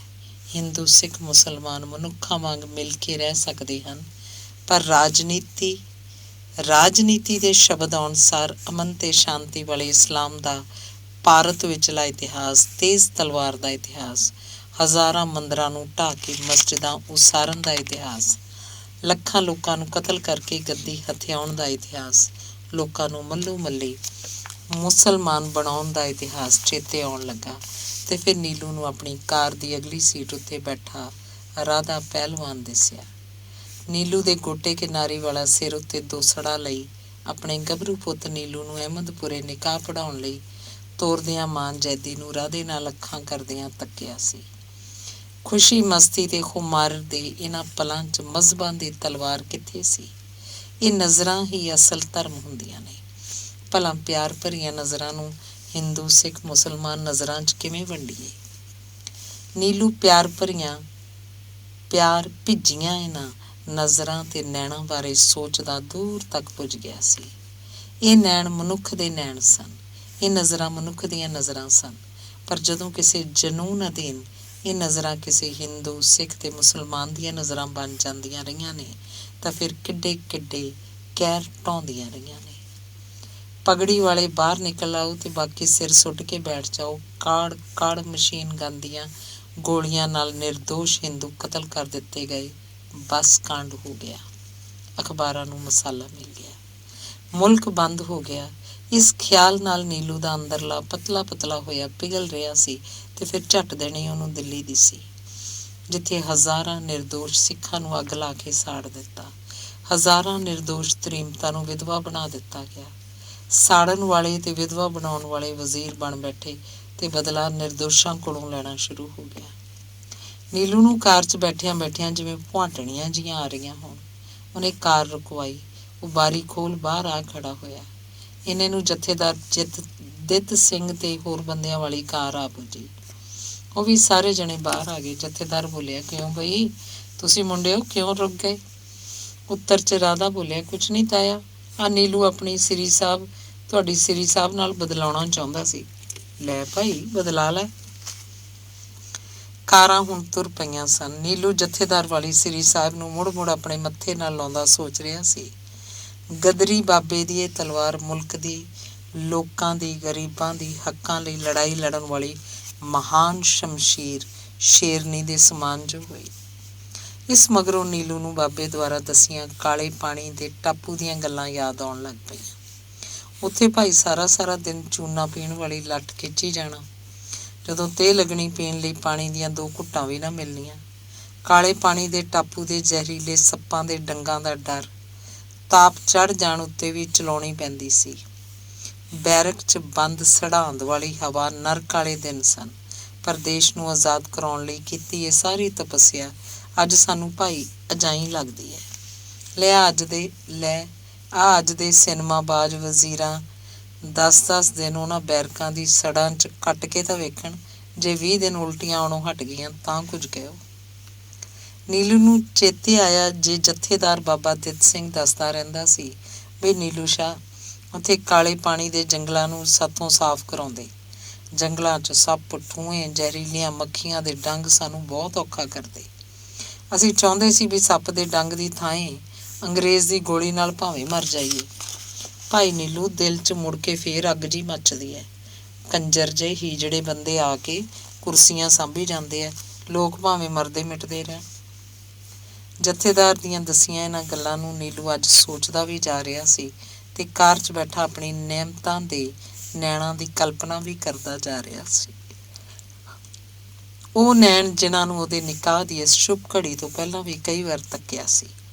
ਨੇਮੋ ਦੇ ਨੈਣਾਂ ਦੇ ਚੇਤੇ ਨੇ ਨੀਲੂ ਨੂੰ ਕਲਾ ਦੀ ਕੋਮਲਤਾ ਦਾ ਚੇਤਾ ਕਰਵਾ ਦਿੱਤਾ। ਦੂਜੇ ਦੇਸ਼ਾਂ 'ਚ ਭੰਗੜਾ ਪਾਉਂਦੇ ਪੰਜਾਬੀ ਤੇ ਉਹਦੇ ਢੋਲ ਦੀਆਂ ਆਵਾਜ਼ਾਂ ਤੇ ਦਲੇਰ ਡੱਗਿਆਂ 'ਚੋਂ ਪੈਦਾ ਹੋਈਆਂ ਖੁਸ਼ੀਆਂ ਤੇ ਉਹਨਾਂ ਖੁਸ਼ੀਆਂ ਨਾਲ ਉਸਰਿਆ ਰੰਗੀਨ ਵਾਤਾਵਰਨ ਨੀਲੂ ਨੂੰ ਚੇਤੇ ਪਿਆ ਤੇ ਫਿਰ ਉਹਨੂੰ ਆਪਣੇ ਨਾਂ ਆਉਂਦੇ ਖੌਫਨਾਕ ਖਤ ਯਾਦ ਪਏ, ਜਿਨ੍ਹਾਂ 'ਚ ਉਹਨੂੰ ਮਾਰ ਦਿੱਤੇ ਜਾਣ ਦੀਆਂ ਮਾਤਮੀ ਇਬਾਰਤਾਂ ਦੀਆਂ ਸਤਰਾਂ ਹੁੰਦੀਆਂ ਸੀ। ਇਸ ਲਈ ਕਿ ਉਹ ਪੰਜਾਬੀਅਤ ਲਈ ਤੜਪਦਾ ਹੋਇਆ ਕਦੇ ਕਦੇ ਆਪਣੇ ਪੰਜਾਬ ਦੇ ਦੁੱਖ ਦਰਦ ਲਈ ਤਿੱਖੜ ਬੋਲ ਜਾਂਦਾ ਹੁੰਦਾ ਸੀ। ਨੀਲੂ ਸੋਚਦਾ ਰਿਹਾ, ਤੜਪਦਾ ਰਿਹਾ, ਖਤ ਦੀ ਇਬਾਰਤ ਨੂੰ ਚੇਤੇ ਕਰਕੇ ਕਿ ਕੀ ਇੱਕ ਪੰਜਾਬ ਦੀ ਪੰਜਾਬੀਅਤ ਨੂੰ ਚੀਨੀ ਮਸ਼ੀਨ ਗਨ ਦੀਆਂ ਗੋਲੀਆਂ ਨਾਲ ਛਲਣੀ ਕਰ ਦਿੱਤਾ ਜਾਏਗਾ। ਮਾਤਮੀ ਖਿਆਲਾਂ ਮਗਰੋਂ ਨੀਲੂ ਨੂੰ ਸੁਨਹਿਰੀ ਸੁਪਨਿਆਂ ਨੇ ਆ ਫੜਿਆ। ਉਹਦਾ ਨੇਮੋ ਨਾਲ ਨਿਕਾਹ ਪੜ੍ਹਿਆ ਜਾਏਗਾ। ਜਨਮ, ਵਿਆਹ ਤੇ ਮੌਤ ਦੀਆਂ 3 ਸਤਰਾਂ ਨੂੰ ਨੀਲੂ ਨੇ ਅੱਜ ਇੱਕੋ ਸਮੇਂ ਕਾਰ 'ਚ ਆਉਂਦਿਆਂ ਆਉਂਦਿਆਂ ਪੜ੍ਹ ਕੇ ਇੰਝ ਮਹਿਸੂਸ ਕੀਤਾ ਜਿਵੇਂ ਇਸ ਜ਼ਿੰਦਗੀ ਦੇ ਸਿਲਸਿਲੇ ਦਾ ਅਟੁੱਟ ਅੰਗ ਹੋਈਆਂ ਬੀਤੀਆਂ ਇਸ ਪ੍ਰਕਾਰ ਦੀਆਂ ਯਾਦਾਂ ਨਾਲ ਦਿਮਾਗੀ ਘੋਲ ਜਿਹਾ ਕਰਦਾ ਨੀਲੂ ਆਪਣੇ ਪਿੰਡ ਦੇ ਉਤਲੇ ਪਾਸੇ ਵਾਲੇ ਬੰਨੇ ਦੀ ਵੱਟ ਉੱਤੇ ਬੈਠਾ ਹਰੇ ਹਰੇ ਚੌਲਾਂ ਦੇ ਖੇਤਾਂ 'ਚ ਫਿਰਦੇ ਚਿੱਟੇ ਚਿੱਟੇ ਬਗਲਿਆਂ ਨੂੰ ਵੇਖਦਾ ਰਿਹਾ। ਆਖਿਰ ਨੂੰ ਇਹ ਆਖਦਾ ਉੱਠਿਆ ਕਿ ਆਪਣੇ ਮੁਲਕ ਦੀ ਚਿੱਟੀ ਕਾਂਗਰਸ ਵੀ ਇਹਨਾਂ ਬਗਲਿਆਂ ਵਰਗੀ ਹੈ। ਚੁੱਪ ਚੁੱਪ ਬਗਲਿਆਂ ਨੂੰ ਡੱਡਾਂ ਫੜਨੀਆਂ ਆਉਂਦੀਆਂ ਹਨ ਤੇ ਚਿੱਟੀ ਚਿੱਟੀ ਕਾਂਗਰਸ ਨੂੰ ਉੱਚੀ ਉੱਚੀ ਝੂਠ ਬੋਲ ਕੇ ਵੋਟਾਂ ਲੈਣੀਆਂ ਆਉਂਦੀਆਂ। ਅੰਗ ਚੌਥਾ। ਅੱਜ ਫੇਰ ਨੀਲੂ ਕਈ ਘੰਟਿਆਂ ਤੋਂ ਰਜਵਾਹੇ ਦੀ ਪਟੜੀ ਉੱਤੇ ਲੱਗੇ ਨਹਿਰੀ ਮੀਲ ਦੇ ਪੱਥਰ ਉੱਤੇ ਬੈਠਾ ਇਸ ਇਕਾਂਤ ਥਾਂ ਤੋਂ ਰਜਵਾਹੇ ਦੇ ਸਾਫ਼ ਪਾਣੀ ਦੀ ਤੋਰ ਨੂੰ ਤੱਕਦਾ ਤੱਕਦਾ ਖਿਆਲਾਂ ਦੇ ਖੰਭਾਂ ਨਾਲ ਬਹੁਤ ਦੂਰ ਤੱਕ ਜਾ ਪੁੱਜਾ ਸੀ, ਜਿੱਥੇ ਉਹਨੂੰ ਜਥੇਦਾਰ ਦਿੱਤ ਸਿੰਘ ਦਿਸਿਆ। ਨੀਲੂ ਜਥੇਦਾਰ ਬਾਰੇ ਸੋਚਦਾ ਰਿਹਾ। ਕਿੱਥੇ ਜਥੇਦਾਰ ਦਿੱਤ ਸਿੰਘ ਦੀ ਕੁਰਬਾਨੀ ਤੇ ਕਿੱਥੇ ਆ ਧਰਮ ਦੇ ਪਖੰਡ ਨਾਲ ਲਟਕਦੇ ਚਮਗਿੱਦੜਾਂ ਦੀ ਚੀਂ ਚੀਂ। ਅੱਜ ਨੀਲੂ ਨੂੰ ਜਥੇਦਾਰ ਆਪਣੇ ਪਿੰਡ ਦਾ ਇੱਕ ਆਲੀਸ਼ਾਨ ਤੇ ਵਿਸ਼ਾਲ ਰੁੱਖ ਵਰਗਾ ਵਿਅਕਤੀ ਲੱਗ ਰਿਹਾ ਸੀ, ਜਿਹੜਾ ਕਿੰਨੇ ਪਤਝੜਾਂ, ਜੇਠ ਹੜ੍ਹ ਦੇ ਸੁੱਕੇ ਮਹੀਨਿਆਂ ਤੇ ਮਾਰੂ ਮੌਸਮਾਂ ਦੀ ਮਾਰ ਸਹਿ ਕੇ ਵੀ ਹਰਾ ਭਰਾ ਤੇ ਭਰਪੂਰ ਹੈ। ਤੇ ਫਿਰ ਨੀਲੂ ਨੂੰ ਜਥੇਦਾਰ ਦਿੱਤ ਸਿੰਘ ਦਾ ਸਾਰਾ ਲਾਣਾ ਚੇਤੇ ਪਿਆ। ਪੁੱਤ ਪੋਤੇ ਪੜੋਤੇ, ਨੂੰਹਾਂ ਪੋਤ ਨੂੰਹਾਂ ਪੜੋਤ ਨੂੰਹਾਂ, ਜਵਾਕ ਜੱਲੇ, ਜ਼ਮੀਨ ਜਾਇਦਾਦ ਆਦਿ ਕਿੰਨਾ ਕੁਝ ਹੈ ਜਥੇਦਾਰ ਦੇ ਘਰ। ਪਰ ਜਥੇਦਾਰ ਦਿੱਤ ਸਿੰਘ ਇਸ ਸਾਰੇ ਕੁਝ ਤੋਂ ਨਿਰਲੇਪ, ਨੀਲੂ ਦਾ ਹਿਤਕਾਰੀ, ਜੈਦੀ ਦਾ ਰਾਖਾ, ਫਤਿਹਦੀਨ ਦਾ ਦੋਸਤ, ਜਿਉਂਦਾ ਜਾਗਦਾ ਮਨੁੱਖ ਕਿਵੇਂ ਗੁਰਦੁਆਰਾ ਸੁਧਾਰ ਲਹਿਰ, ਕਾਮਾਗਾਟਾ ਮਾਰੂ ਤੋਂ ਮੁਲਕ ਦੇ ਸੁਤੰਤਰਤਾ ਸੰਗਰਾਮ ਤੱਕ ਤੁਰਦਾ ਹੁਣ ਇੱਥੇ ਇਸ ਉਮਰ 'ਚ ਹਫਿਆ ਹੋਇਆ ਜਿਹਾ ਕਿਉਂ ਮਹਿਸੂਸ ਕਰਦਾ ਹੈ। ਉਸ ਦਿਨ ਜਥੇਦਾਰ ਨੇ ਨੀਲੂ ਨੂੰ ਆਖਿਆ ਤਾਂ ਸੀ, ਪੁੱਤਰਾ, ਆ ਗਾਂਧੀ, ਨਹਿਰੂ, ਪਟੇਲ, ਇੰਦਰਾ, ਜਿੰਨਾ, ਰਾਜੀਵ ਸਾਰੇ ਦੇ ਸਾਰੇ ਅਮੀਰਾਂ ਦਾ ਆਖਾ ਮੰਨਦੇ ਨੇ। ਉਹਨਾਂ ਦਾ ਲੋਕਾਂ ਦੇ ਗਲਾਂ ਉੱਤੇ ਤਾਂ ਆਰਾ ਰੱਖਿਆ ਹੋਇਆ ਹੈ। ਆ ਵੇਖ ਲੈ, ਇਹਨਾਂ ਨੇ ਹੁਣ ਸਾਰੇ ਪੰਜਾਬ ਦੇ ਸਿਰ 'ਚ ਸੁਆਹ ਪਾਣੀ ਸ਼ੁਰੂ ਕਰਤੀ। ਅਸੀਂ ਗੁਰਦੁਆਰਿਆਂ ਨੂੰ ਦੇਸ਼ ਦੇ ਮਸੰਦਾਂ ਮਹੰਤਾਂ ਦੇ ਕਬਜ਼ੇ ਤੋਂ ਆਜ਼ਾਦ ਕਰਵਾਇਆ ਤੇ ਹੁਣ ਫੇਰ ਇਹਨਾਂ ਉੱਤੇ ਪਕੌੜੀਬਾਜ਼ਾਂ ਢਿੱਡਲਾਂ ਦਾ ਕਬਜ਼ਾ ਹੋਇਆ ਪਿਆ। ਭਲਾ ਹਿਮਾਚਲ, ਹਰਿਆਣਾ, ਪੰਜਾਬ ਤੇ ਰਾਜਸਥਾਨ 'ਚ ਕੋਈ ਫਰਕ ਹੈ? ਸਾਰੇ ਥਾਵੇਂ ਹੀ ਲੋਕ ਨੇ। ਇਹ ਤਾਂ ਆਪਣੀ ਕੁਰਸੀ ਖਾਤਰ ਭਰਾ ਭਰਾ 'ਚ ਵੀ ਦੁਸ਼ਮਣੀ ਖੜੀ ਕਰ ਦਿੰਦੇ ਨੇ। ਉਸ ਦਿਨ ਜਥੇਦਾਰ ਨੀਲੂ ਨਾਲ ਕਿੰਨੀ ਦੇਰ ਤੱਕ ਗੱਲਾਂ ਕਰਦਾ ਰਿਹਾ ਸੀ, ਭਾਰੀ ਭਾਰੀ ਦਰਦ ਭਰੀਆਂ ਗੱਲਾਂ। ਓਏ ਭਾਈ ਨੀਲੂ, ਆ ਜਿਹੜਾ ਚੱਕਰ ਸਿਆਸਤ ਨੇ ਆਪਣੇ ਪੰਜਾਬ 'ਚ ਚਲਾਤਾ, ਮੈਂ ਤਾਂ ਸਮਝਦਾ ਇਸ 'ਚ ਕੋਈ ਨਾ ਕੋਈ ਚਾਲ ਹੈ, ਨਹੀਂ ਤਾਂ ਭਲਾ ਸਰਕਾਰਾਂ ਨੂੰ ਅਸਲੀ ਚਾਬੀ ਦਾ ਪਤਾ ਹੀ ਨਾ ਲੱਗੇ। ਅਸੀਂ ਲੋਕਾਂ ਵਾਸਤੇ ਮਾਰਾਂ ਖਾਂਦੇ ਰਹੇ, ਲੋਕਾਂ ਨੂੰ ਮਰਵਾਉਣ ਲਈ ਤਾਂ ਨਹੀਂ ਚੱਕੀਆਂ ਚਲਾਉਂਦੇ ਰਹੇ। ਪਰ ਇਹਨਾਂ ਮੰਦੇ ਦਿਨਾਂ 'ਚ ਨੀਲੂ ਦੇ ਰਹਿ ਰਹਿ ਕੇ ਜਥੇਦਾਰ ਦਿੱਤ ਸਿੰਘ ਦੁਆਰਾ ਦੱਸੀਆਂ ਗੱਲਾਂ ਅੱਜ ਚੇਤੇ ਆ ਰਹੀਆਂ ਸੀ। ਇਹਨਾਂ ਗੱਲਾਂ 'ਚ ਗੁਆਚਿਆ ਨੀਲੂ ਨਹਿਰੀ ਮੀਲ ਦੇ ਪੱਥਰ ਕੋਲੋਂ ਉੱਠ ਕੇ ਰਜਵਾਹੇ ਦੇ ਉਤਲੇ ਪਾਸੇ ਵੱਲ ਹੋ ਤੁਰਿਆ। ਨੀਲੂ ਸਤਲੁਜ 'ਚ ਆਉਂਦੇ ਪਾਣੀ ਵੱਲ ਤੁਰਦਾ ਸੋਚ ਰਿਹਾ ਸੀ। ਕਦੇ ਸਤਲੁਜ ਦਾ ਇਹ ਪਾਣੀ ਪੰਜਾਬ ਦੇ ਇਤਿਹਾਸ ਦੀ ਆਬ ਹੁੰਦਾ ਸੀ। ਸੰਨ 47 ਦੇ ਬੇਆਬ ਦਿਨ ਸਤਲੁਜ ਨੂੰ ਅੰਗਰੇਜ਼ਾਂ, ਜਿਨ੍ਹਾਂ ਤੇ ਗਾਂਧੀ ਨੇ ਮਿਲ ਕੇ ਲੋਥਾਂ ਨਾਲ ਭਰ ਦਿੱਤਾ। ਕਿੰਨੇ ਵਰ੍ਹਿਆਂ ਤੱਕ ਪੰਜਾਬ ਇੱਕ ਟੰਗ ਨਾਲ ਤੁਰਦਾ ਰਿਹਾ, ਮਿਹਨਤ ਕਰਦਾ ਰਿਹਾ, ਸਾਰੇ ਮੁਲਕ ਲਈ ਕਣਕ ਦੇ ਬੋਲ ਲਾਉਂਦਾ ਰਿਹਾ। ਹੁਣ ਇਹ ਦੂਜਾ ਪ੍ਰੇਤ ਕਿਸੇ ਨੇ ਘੱਲਤਾ ਪੰਜਾਬ ਦੀ ਰਹਿੰਦੀ ਦੂਜੀ ਟੰਗ ਵੱਢਣ ਲਈ। ਡਰ ਵਾਲੀ ਇਸ ਸੋਚ ਨਾਲ ਦਹਿਲਿਆ ਨੀਲੂ ਤੁਰਦਾ ਗਿਆ ਤੇ ਇੱਕਦਮ ਜਾਂਦੇ ਪਾਣੀ ਵੱਲ ਮੂੰਹ ਕਰਕੇ ਖੜ ਗਿਆ। ਉਸ ਪਾਸਿਓਂ ਹਵਾ ਆ ਰਹੀ ਸੀ। ਨੀਲੂ ਦੇ ਮੂੰਹੋਂ ਆਪ ਮੁਹਾਰੇ ਵਾਕ ਨਿਕਲ ਪਈ। ਭਾਰਤ ਦੇ ਪੰਜਾਬ 'ਚ ਹਵਾ ਪਾਕਿਸਤਾਨ ਵਾਲੇ ਪੰਜਾਬ ਵੱਲੋਂ ਆ ਰਹੀ ਹੈ।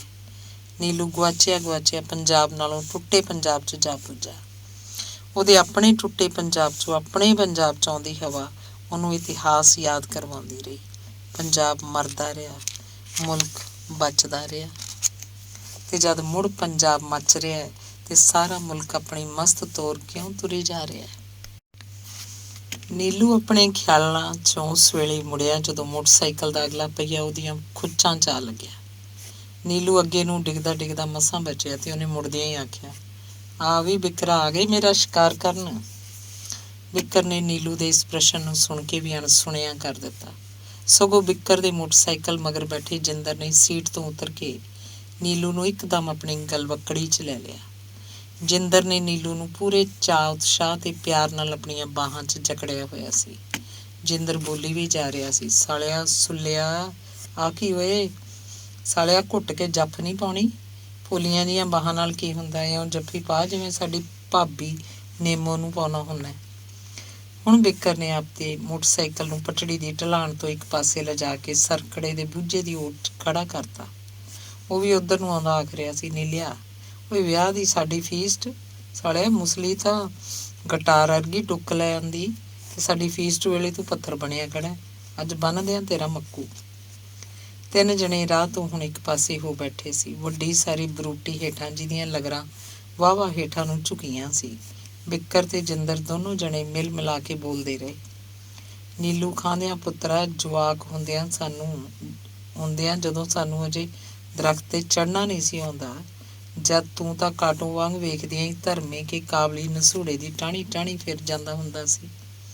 ਜਿੰਦਰ ਬੋਲਿਆ, ਓਏ ਨੀਲੂ, ਤੈਨੂੰ ਯਾਦ ਹੈ ਤੂੰ ਤੋਂ ਕਿਰੇ ਕਿਰੇ ਪੱਕੇ ਪੱਕੇ ਸੁਨਹਿਰੀ ਕਾਬਲੀ ਨਸੂੜੇ ਸਾਡੇ ਕੁੜਤਿਆਂ ਦੀਆਂ ਝੋਲੀਆਂ 'ਚ ਸੁੱਟਿਆ ਕਰਦਾ ਸੀ। ਤੂੰ ਤਾਂ ਹੇਠਾਂ ਆ ਕੇ ਵੀ ਸਾਨੂੰ ਹੀ ਵੱਧ ਤੋਂ ਵੱਧ ਕਿਰੇ ਕਿਰੇ ਸੁਨਹਿਰੀ ਨਸੂੜੇ ਦਿੰਦਾ ਹੁੰਦਾ ਸੀ। ਬਿੱਕਰ ਵਿੱਚ ਦੀ ਬੋਲ ਪਿਆ, ਨੀਲੂ ਸੁਣਿਆ ਸਾਡੀ ਭਾਬੀ ਵੀ ਕਾਬਲੀ ਨਸੂੜੇ ਵਰਗੀ ਹੈ। ਓਏ ਤੂੰ ਸਾਨੂੰ ਆਪਣੀ ਜੰਝ ਚੜ੍ਹਨ ਵੇਲੇ ਸੱਦਿਆ ਨਾ, ਜਿੰਦਰ ਨੇ ਆਖਿਆ। ਸ਼ਾਇਦ ਹੁਣ ਬਿੱਕਰ ਦੀ ਵਾਰੀ ਸੀ। ਸਾਨੂੰ ਤਾਂ ਪਤਾ ਲੱਗ ਗਿਆ ਬਈ ਹੁਣ ਤਾਂ ਭਾਬੀ ਦਾ ਪੈਰ ਵੀ ਭਾਰੀ ਹੈ। ਨੀਲੂ ਨੇ ਆਪਣੇ ਮਿੱਤਰਾਂ ਦੀ ਇਸ ਚੋਲਬਾਜ਼ੀ ਮਗਰੋਂ ਭਾਰੀ ਮਨ ਨਾਲ ਜਵਾਬ ਦਿੱਤਾ, ਯਾਰੋ ਹੁਣ ਤਾਂ ਰੋਟੀ ਖਾਧੀ ਵੀ ਬਾਹਰ ਨੂੰ ਆਉਂਦੀ ਆ। ਆਹ ਵੇਖ ਲਓ ਸਿਆਸਤ ਨੇ ਪੰਜਾਬ ਦਾ ਕੀ ਬੁਰਾ ਹਾਲ ਕੀਤਾ ਹੈ। ਬਿੱਕਰ ਤੇ ਜਿੰਦਰ ਦੀਆਂ ਅੱਖਾਂ 'ਚ ਜਿਵੇਂ ਲਾਲੀ ਉਤਰ ਆਈ ਹੋਵੇ। ਓਏ ਸੁੱਲਿਆ, ਹੁਣ ਤੇਰਾ ਇੱਥੇ ਪੰਜਾਬ 'ਚ ਕੀ ਹੈ? ਅੱਧਾ ਹਿੱਸਾ ਤੂੰ ਵੰਡਾ ਲਿਆ, ਉੱਧਰ ਜਾ, ਇਹ ਪੰਜਾਬ ਤਾਂ ਹੁਣ ਖਾਲਸਿਆਂ ਦਾ ਹੈ। ਬਿੱਕਰ ਤੇ ਜਿੰਦਰ ਦੋਨੋਂ ਇਕੱਠੇ ਜੇ ਬੋਲ ਰਹੇ ਸੀ। ਨੀਲੂ ਨੇ ਜਦੋਂ ਉਹਨਾਂ ਤੋਂ ਔਖੇ ਭਾਰੇ ਦੋ ਤਿੰਨ ਹੋਰ ਫਿਕਰੇ ਸੁਣੇ ਤਾਂ ਉਹਨੂੰ ਸਮਝ ਆਈ ਕਿ ਉਹ ਅੱਜ ਆਪਣੇ ਲੰਗੋਟੀਏ ਯਾਰਾਂ ਨਾਲ ਹੀ ਨਹੀਂ, ਸਗੋਂ ਖਾਲਿਸਤਾਨ ਪੱਖੀ ਦੋ ਬੰਦਿਆਂ ਨਾਲ ਵੀ ਗੱਲ ਕਰ ਰਿਹਾ ਹੈ। ਘੜੀ ਪਲ ਲਈ ਨੀਲੂ ਦੀ ਸਾਰੀ ਸੰਵੇਦਨਾ ਸੁੰਨ ਜਿਹੀ ਹੋ ਗਈ। ਹੁਣ ਤਿੰਨੇ ਦੋਸਤ ਚੁੱਪ ਸਨ। ਦੋਸਤੀ ਦੇ ਸਾਹਾਂ ਨੂੰ ਜਿਵੇਂ ਕਿਵੇਂ ਸਿਆਸਤ ਦੀ ਸਰਾਲ ਪੀ ਗਈ ਹੋਵੇ। ਕੁਝ ਕੁ ਮਿੰਟਾਂ ਦੀ ਚੁੱਪ ਮਗਰੋਂ ਨੀਲੂ ਬੋਲਿਆ, ਕਿਉਂ ਵੀ ਬਿਕਰਾ, ਅੱਜ ਤੁਹਾਡੇ ਨਾਲ ਜੈਲਾ ਨਹੀਂ? ਬਿੱਕਰ ਨੇ ਨੀਲੂ ਦੇ ਸਵਾਲ ਦਾ ਜਦ ਕੋਈ ਉੱਤਰ ਨਾ ਦਿੱਤਾ ਤਾਂ ਨੀਲੂ ਜੈਲੇ ਬਾਰੇ ਆਪ ਹੀ ਕੁਝ ਸੋਚ ਕੇ ਚੁੱਪ ਕਰ ਗਿਆ। ਨੀਲੂ ਨੇ ਆਪਣੀ ਸੰਵੇਦਨਾ ਨੂੰ ਸਹਿਜ ਵਿੱਚ ਲਿਆਉਂਦਿਆਂ ਬਿੱਕਰ ਵੱਲ ਪੂਰੇ ਤਿਉ ਨਾਲ ਵੇਖ ਕੇ ਆਖਿਆ, ਓਏ ਬਿੱਕਰਾ, ਅੱਛਾ ਜੂਝਿਆ ਪਤਾ ਨਹੀਂ ਕਿੱਥੋਂ ਆ ਵੜਿਆ ਆਪਣੇ ਪੰਜਾਬ 'ਚ। ਆਹ ਤੁਹਾਡਾ ਪੰਜਾਬ, ਉਹ ਮੇਰਾ ਪੰਜਾਬ। ਉਹ ਯਾਰ ਕਦੇ ਤੁਸੀਂ ਬੰਗਾਲੀਆਂ ਨੂੰ ਬੰਗਾਲ ਵੀ ਵੰਡ ਪਾਉਂਦਿਆਂ ਵੇਖਿਆ? ਨੀਲੂ ਨੇ ਬੜੇ ਸਹਿਜ ਤੇ ਪਿਆਰ ਭਰੇ ਭਾਵ ਨਾਲ ਆਪਣੇ ਦੋਨੋਂ ਦੋਸਤਾਂ ਨੂੰ ਫੇਰ ਆਖਿਆ, ਯਾਰ ਤੁਸੀਂ ਕਈ ਥਾਵੇਂ ਹੱਟਾਂ ਵਾਲਿਆਂ ਨੂੰ ਹੀ ਮਾਰਤਾ ਯਾਰ। ਧਰਤੀ ਉੱਤੋਂ ਮਿੱਟੀ ਚੱਕ ਕੇ ਧਰਤੀ ਉੱਤੇ ਮਿੱਟੀ ਸੁੱਟ ਦੇਣੀ ਕੀ ਔਖੀ ਹੈ? ਨੇ ਹੱਥੇ ਨੂੰ ਮਾਰਨਾ ਤਾਂ ਮਿੱਟੀ ਦੀ ਮੁੱਠ ਚੁੱਕ ਕੇ ਮਿੱਟੀ 'ਚ ਮਿੱਟੀ ਦੀ ਮੁੱਠ ਸੁੱਟ ਦੇਣ ਵਾਂਗੂ ਆ। ਮਾਰਨ ਲੱਗਿਆ ਤੁਸੀਂ ਲਕੀਰ 'ਚ ਨਹੀਂ ਕੱਢਦੇ। ਲੈ ਵੇਖ ਲਓ ਬਾਣੀਆਂ ਤਾਂ ਆਪਣੇ ਪਿੰਡ ਵਾਲਾ ਦੇਸੂ ਵੀ ਹੈ। ਉਹ ਟੁੱਟੀ ਜਿਹੀ ਸਾਈਕਲ ਤੇ ਹਿਬੜ ਕਰਦਾ ਨਿੱਤ ਮੰਡੀ ਜਾਂਦਾ, ਫਿਰ ਆਪਣੇ ਪਿੰਡ ਦੀਆਂ ਗਲੀਆਂ 'ਚ ਸਾਰਾ ਦਿਨ ਫੇਰੀ ਲਾ ਕੇ ਢਿੱਡ ਭਰਦਾ। ਉਹਦੇ ਸਾਈਕਲ ਦੇ ਕੈਰੀਅਰ ਦੇ ਆਸੇ ਪਾਸੇ ਲਟਕਦੀਆਂ ਖੁਰਜੀਆਂ ਹੀ ਉਹਦਾ ਗੱਲਾ ਹੁੰਦੀਆਂ। ਇੱਕ ਬਾਣੀਆ ਉਹ ਸ਼ਾਹ ਹੈ ਜਿਹੜੇ ਤੋਂ ਡਰਦਿਆਂ ਬਾਹਰਲੇ ਸੂਬੇ 'ਚ ਜਾ ਕੇ ਬਰਾਬਰ ਦਾ ਕੰਮ ਵੀ ਸ਼ੁਰੂ ਕਰ ਲਿਆ। ਬਿਕਰਾ ਮਿੱਤਰੇ, ਜਾਤ ਦਾ ਨਹੀਂ, ਸਾਰਾ ਜ਼ੋਰ ਦਾ ਮਸਲਾ ਹੈ। ਇਹ ਤਾਂ ਸਾਰੀ ਰੁਪਏ ਦੀ ਖੇਲ ਹੈ। ਤੁਸੀਂ ਐਵੇਂ ਇਹਨੂੰ ਜਾਤ ਨਾਲ ਜੋੜੀ ਜਾਂਦੇ ਹੋ। ਆਹ ਰਜਵਾੜਿਆਂ ਜਗੀਰਦਾਰਾਂ ਦੇ ਪੈਸਿਆਂ ਨੂੰ ਅੱਗ ਲਾਈ ਨਹੀਂ ਲੱਗਦੀ। ਇਹਨਾਂ ਦੇ 20 ਥਾਈਂ 20 ਕਾਰਖਾਨੇ ਨੇ। ਇਹਨਾਂ 'ਚੋਂ ਕਿਹੜੇ ਦਾ ਕਿਹੜਾ ਮੁੰਡਾ ਤੁਹਾਡੇ ਨਾਲ ਹੈ? ਓਏ ਬਿਕਰਾ, ਤੁਸੀਂ ਸਾਨੂੰ ਮਾਰ ਦਿਓਗੇ, ਇਹ ਸਰਮਾਏਦਾਰ ਮਿਲ ਕੇ ਤੁਹਾਨੂੰ ਮਾਰ ਦੇਣਗੇ ਤੇ ਕੁਰਸੀ 'ਤੇ ਕਬਜ਼ਾ ਕਰ ਲੈਣਗੇ। ਭਲਾ ਅਜੇ ਤੱਕ ਕਦੇ ਇਹਨਾਂ ਨੂੰ ਵੀ ਕੁਛ ਹੋਇਆ? ਇਹ ਲੁਟੇਰੇ ਲੋਕਾਂ ਨੂੰ ਲੋਕਾਂ ਨਾਲ ਉਲਝਾਈ ਰੱਖਦੇ ਨੇ ਤੇ ਇਸ ਉਲਝਾਅ 'ਚੋਂ ਇਹਨਾਂ ਦੀ ਲੁੱਟ ਬਚੀ ਰਹਿੰਦੀ ਹੈ। ਜਦੋਂ ਕਦੇ ਕੋਈ ਮਰਦ ਅਗੰਮੜਾ ਉੱਠਦਾ ਤੇ ਹੋਰ ਚਾਲਾਂ ਚੱਲ ਪੈਂਦੇ ਨੇ। ਨੀਲੂ ਬੋਲਦਾ ਵਿੱਚ ਹੀ ਆਪਣੀ ਗੱਲ ਅਧੂਰੀ ਛੱਡ ਕੇ ਪੱਥਰ ਜਿਹਾ ਬਣ ਅਟਕਿਆ ਰਿਹਾ। ਫਿਰ ਬੜੇ ਭਾਰੀ ਮਨ ਨਾਲ ਬੋਲਿਆ, ਓਏ ਬਿੱਕਰ, ਤੁਸੀਂ ਜਥੇਦਾਰ ਵਰਗੇ ਨੇਕ ਸਿਰਲੱਤ ਸੇਵਾਦਾਰ ਸੁਤੰਤਰਤਾ ਸੰਗਰਾਮੀਏ ਸੱਚੇ ਸੁਚੱਜੇ ਬੰਦੇ ਨੂੰ ਵੀ ਧਮਕੀ ਪੱਤਰ ਘੱਲਿਆ ਹੋਇਆ। ਤੁਸੀਂ ਅਜਿਹੇ ਸਿਉਣੇ ਦੀ ਡਲੀ ਵਰਗੇ ਬੰਦਿਆਂ ਨੂੰ ਮਾਰ ਕੇ ਕੀ ਕਰੋਗੇ? ਬਿੱਕਰ ਨੂੰ ਚੁੱਪ ਵੇਖ ਕੇ ਨੀਲੂ ਬੋਲਦਾ ਰਿਹਾ, ਯਾਰ ਬਿੱਕਰਾ, ਬੰਦੂਕ ਤੇ ਬੋਲ ਦਾ ਕੀ ਮੁਕਾਬਲਾ। ਬੰਦੂਕਾਂ ਬੋਲਾਂ ਨੂੰ ਮਿੰਟਾਂ 'ਚ ਚੁੱਪ ਕਰਵਾ ਦਿੰਦੀਆਂ ਨੇ। ਬੰਦੂਕਾਂ ਵਾਲਿਆਂ ਨੇ ਦੁਨੀਆ ਦੇ ਹੱਕੀ ਬੋਲਾਂ ਨੂੰ ਕਿੰਨੀ ਵਾਰ ਚੁੱਪ ਕਰਾਇਆ। ਯੂਰਪ ਦੇ ਅਮੀਰ ਮੁਲਕਾਂ ਕੋਲ ਬੰਦੂਕ ਦੀ ਤਾਕਤ ਹੈ ਤੇ ਏਸ਼ੀਆ ਦੇ ਗਰੀਬ ਮੁਲਕਾਂ ਕੋਲ ਬੋਲ ਨੇ। ਵਿਕਰਾ, ਜਥੇਦਾਰ ਵੀ ਤਾਂ ਆਪਣੇ ਪਿੰਡ ਦੀ ਇੱਕ ਸੱਚੀ ਸੁੱਚੀ ਨਿਰਭੈ ਆਵਾਜ਼ ਹੈ। ਇਹ ਉਹ ਨੇਕ ਸ਼ਖਸੀਅਤ ਹੈ ਜਿਹੜੀ ਆਪਣੇ ਅਸੂਲ 'ਤੇ ਖੜੀ ਹੈ, ਭਾਵੇਂ ਇਹਨਾਂ ਦਾ ਸਾਰਾ ਪਰਿਵਾਰ 40 ਵਰ੍ਹਿਆਂ ਤੋਂ ਡਿੱਕ ਡੋਲੇ ਖਾਂਦਾ ਆ ਰਿਹਾ। ਪਹਿਲਾਂ ਇਹ ਲਾਣਾ ਕਾਂਗਰਸੀ ਰਿਹਾ, ਫਿਰ ਕਮਿਊਨਿਸਟ ਬਣ ਗਿਆ, ਅਕਾਲੀਆਂ ਦੀ ਚੜ੍ਹਤ ਆਈ, ਅਕਾਲੀ ਬਾਣਾ ਪਹਿਨ ਲਿਆ। ਹੁਣੇ 1 ਸਾਲ ਪਹਿਲਾਂ ਮਿੰਨੀ ਬੱਸਾਂ ਬਣਾ ਲਈਆਂ, ਰੂਟ ਮਿਲ ਗਏ। ਰੋਪੜ ਨਾਲ ਜਦ ਘਰ ਦੇ ਸਾਰੇ ਤੋਲੇ ਤੇ ਤਪਲੇ ਭਰ ਗਏ ਤੇ ਧਰਮਾ ਹੁਣ ਤੁਹਾਡੇ ਵੱਲ ਡੱਕਾ ਸੁੱਟਣ ਲੱਗ ਪਿਆ। ਪਰ ਵੇਖ ਲੈ, ਜਥੇਦਾਰ ਤਾਂ ਇਹ ਤੋਂ ਨਿਰਲੇਪ ਰਿਹਾ, ਹੱਕ ਸੱਚ ਦੀ ਗੱਲ ਕਰਦਾ ਰਿਹਾ। ਨਕਸਲਬਾੜੀ ਨੌਜਵਾਨਾਂ ਨੂੰ ਸਰਕਾਰ ਨੇ ਅਖੌਤੀ ਮੁਕਾਬਲੇ ਬਣਾ ਜਦੋਂ ਮਾਰ ਮੁਕਾਉਣ ਤੇ ਲੱਕ ਬੰਨਿਆ ਸੀ, ਤਦ ਸਿਰਫ ਜਥੇਦਾਰ ਦਿੱਤ ਸਿੰਘ ਦੀ ਆਪਣੇ ਪਿੰਡ ਆਵਾਜ਼ ਉੱਚੀ ਹੋਈ ਸੀ। ਬਾਕੀ ਦੇ ਬਹੁਤਿਆਂ ਨੇ ਤਾਂ ਬੁੱਲ ਮੀਟ ਲਏ ਸੀ। ਐਮਰਜੈਂਸੀ ਸਮੇਂ ਆਪਣੇ ਪਿੰਡੋਂ ਇੰਦਰਾ ਦੇ ਖਿਲਾਫ ਜਥੇਦਾਰ ਹੀ ਕੁਝ ਬੋਲਦੇ। ਬਸ ਇਸ ਕਰਕੇ ਤੁਸੀਂ ਉਹਦੇ ਬੋਲਾਂ ਨੂੰ ਲੋਥ ਬਣਾਉਣ ਲਈ ਧਮਕੀ ਪੱਤਰ ਲਿਖਦੇ ਰਹਿੰਦੇ ਹੋ। ਉਹ ਵਿਕਰਾ ਮਿੱਤਰ ਪਿਆਰਿਆ, ਬੰਦਾ ਮਰ ਜਾਂਦਾ ਹੁੰਦਾ, ਬੋਲ ਨਹੀਂ ਮਰਦੇ ਹੁੰਦੇ। ਜਥੇਦਾਰ ਮਰ ਜਾਊ ਪਰ ਹੱਕ ਸੱਚ ਦੇ ਬੋਲ ਤਾਂ ਜਿਉਂਦੇ ਰਹਿਣਗੇ। ਤੁਸੀਂ ਵੀ ਅਜਿਹੇ ਹੱਕ ਸੱਚ ਦੇ ਬੋਲਾਂ ਦੀ ਆਵਾਜ਼ ਹੋ। ਇਹ ਵੱਖਰੀ ਗੱਲ ਹੈ ਕਿ ਤੁਸੀਂ ਇਹਦੇ ਅਰਥ ਹੋਰ ਕੱਢ ਲਏ। ਗੁਰੂ ਸਾਹਿਬਾਨ ਵੀ ਤਾਂ ਹੱਕ ਸੱਚ ਦੀ ਹੀ ਆਵਾਜ਼ ਹਨ। ਨੀਲੂ ਇਹ ਆਖਦਾ ਰੋਂਦੂ ਜਿਹਾ ਬਣਦਾ ਜਾ ਰਿਹਾ ਸੀ। ਰੋਂਦੂ ਬਣਦੇ ਜਾ ਰਹੇ ਨੀਲੂ ਨੂੰ ਬਿੱਕਰ ਤੇ ਜਿੰਦਰ ਛੱਡ ਕੇ ਕਦੋਂ ਦੇ ਤੁਰ ਗਏ ਸਨ। ਧੰਨਵਾਦ।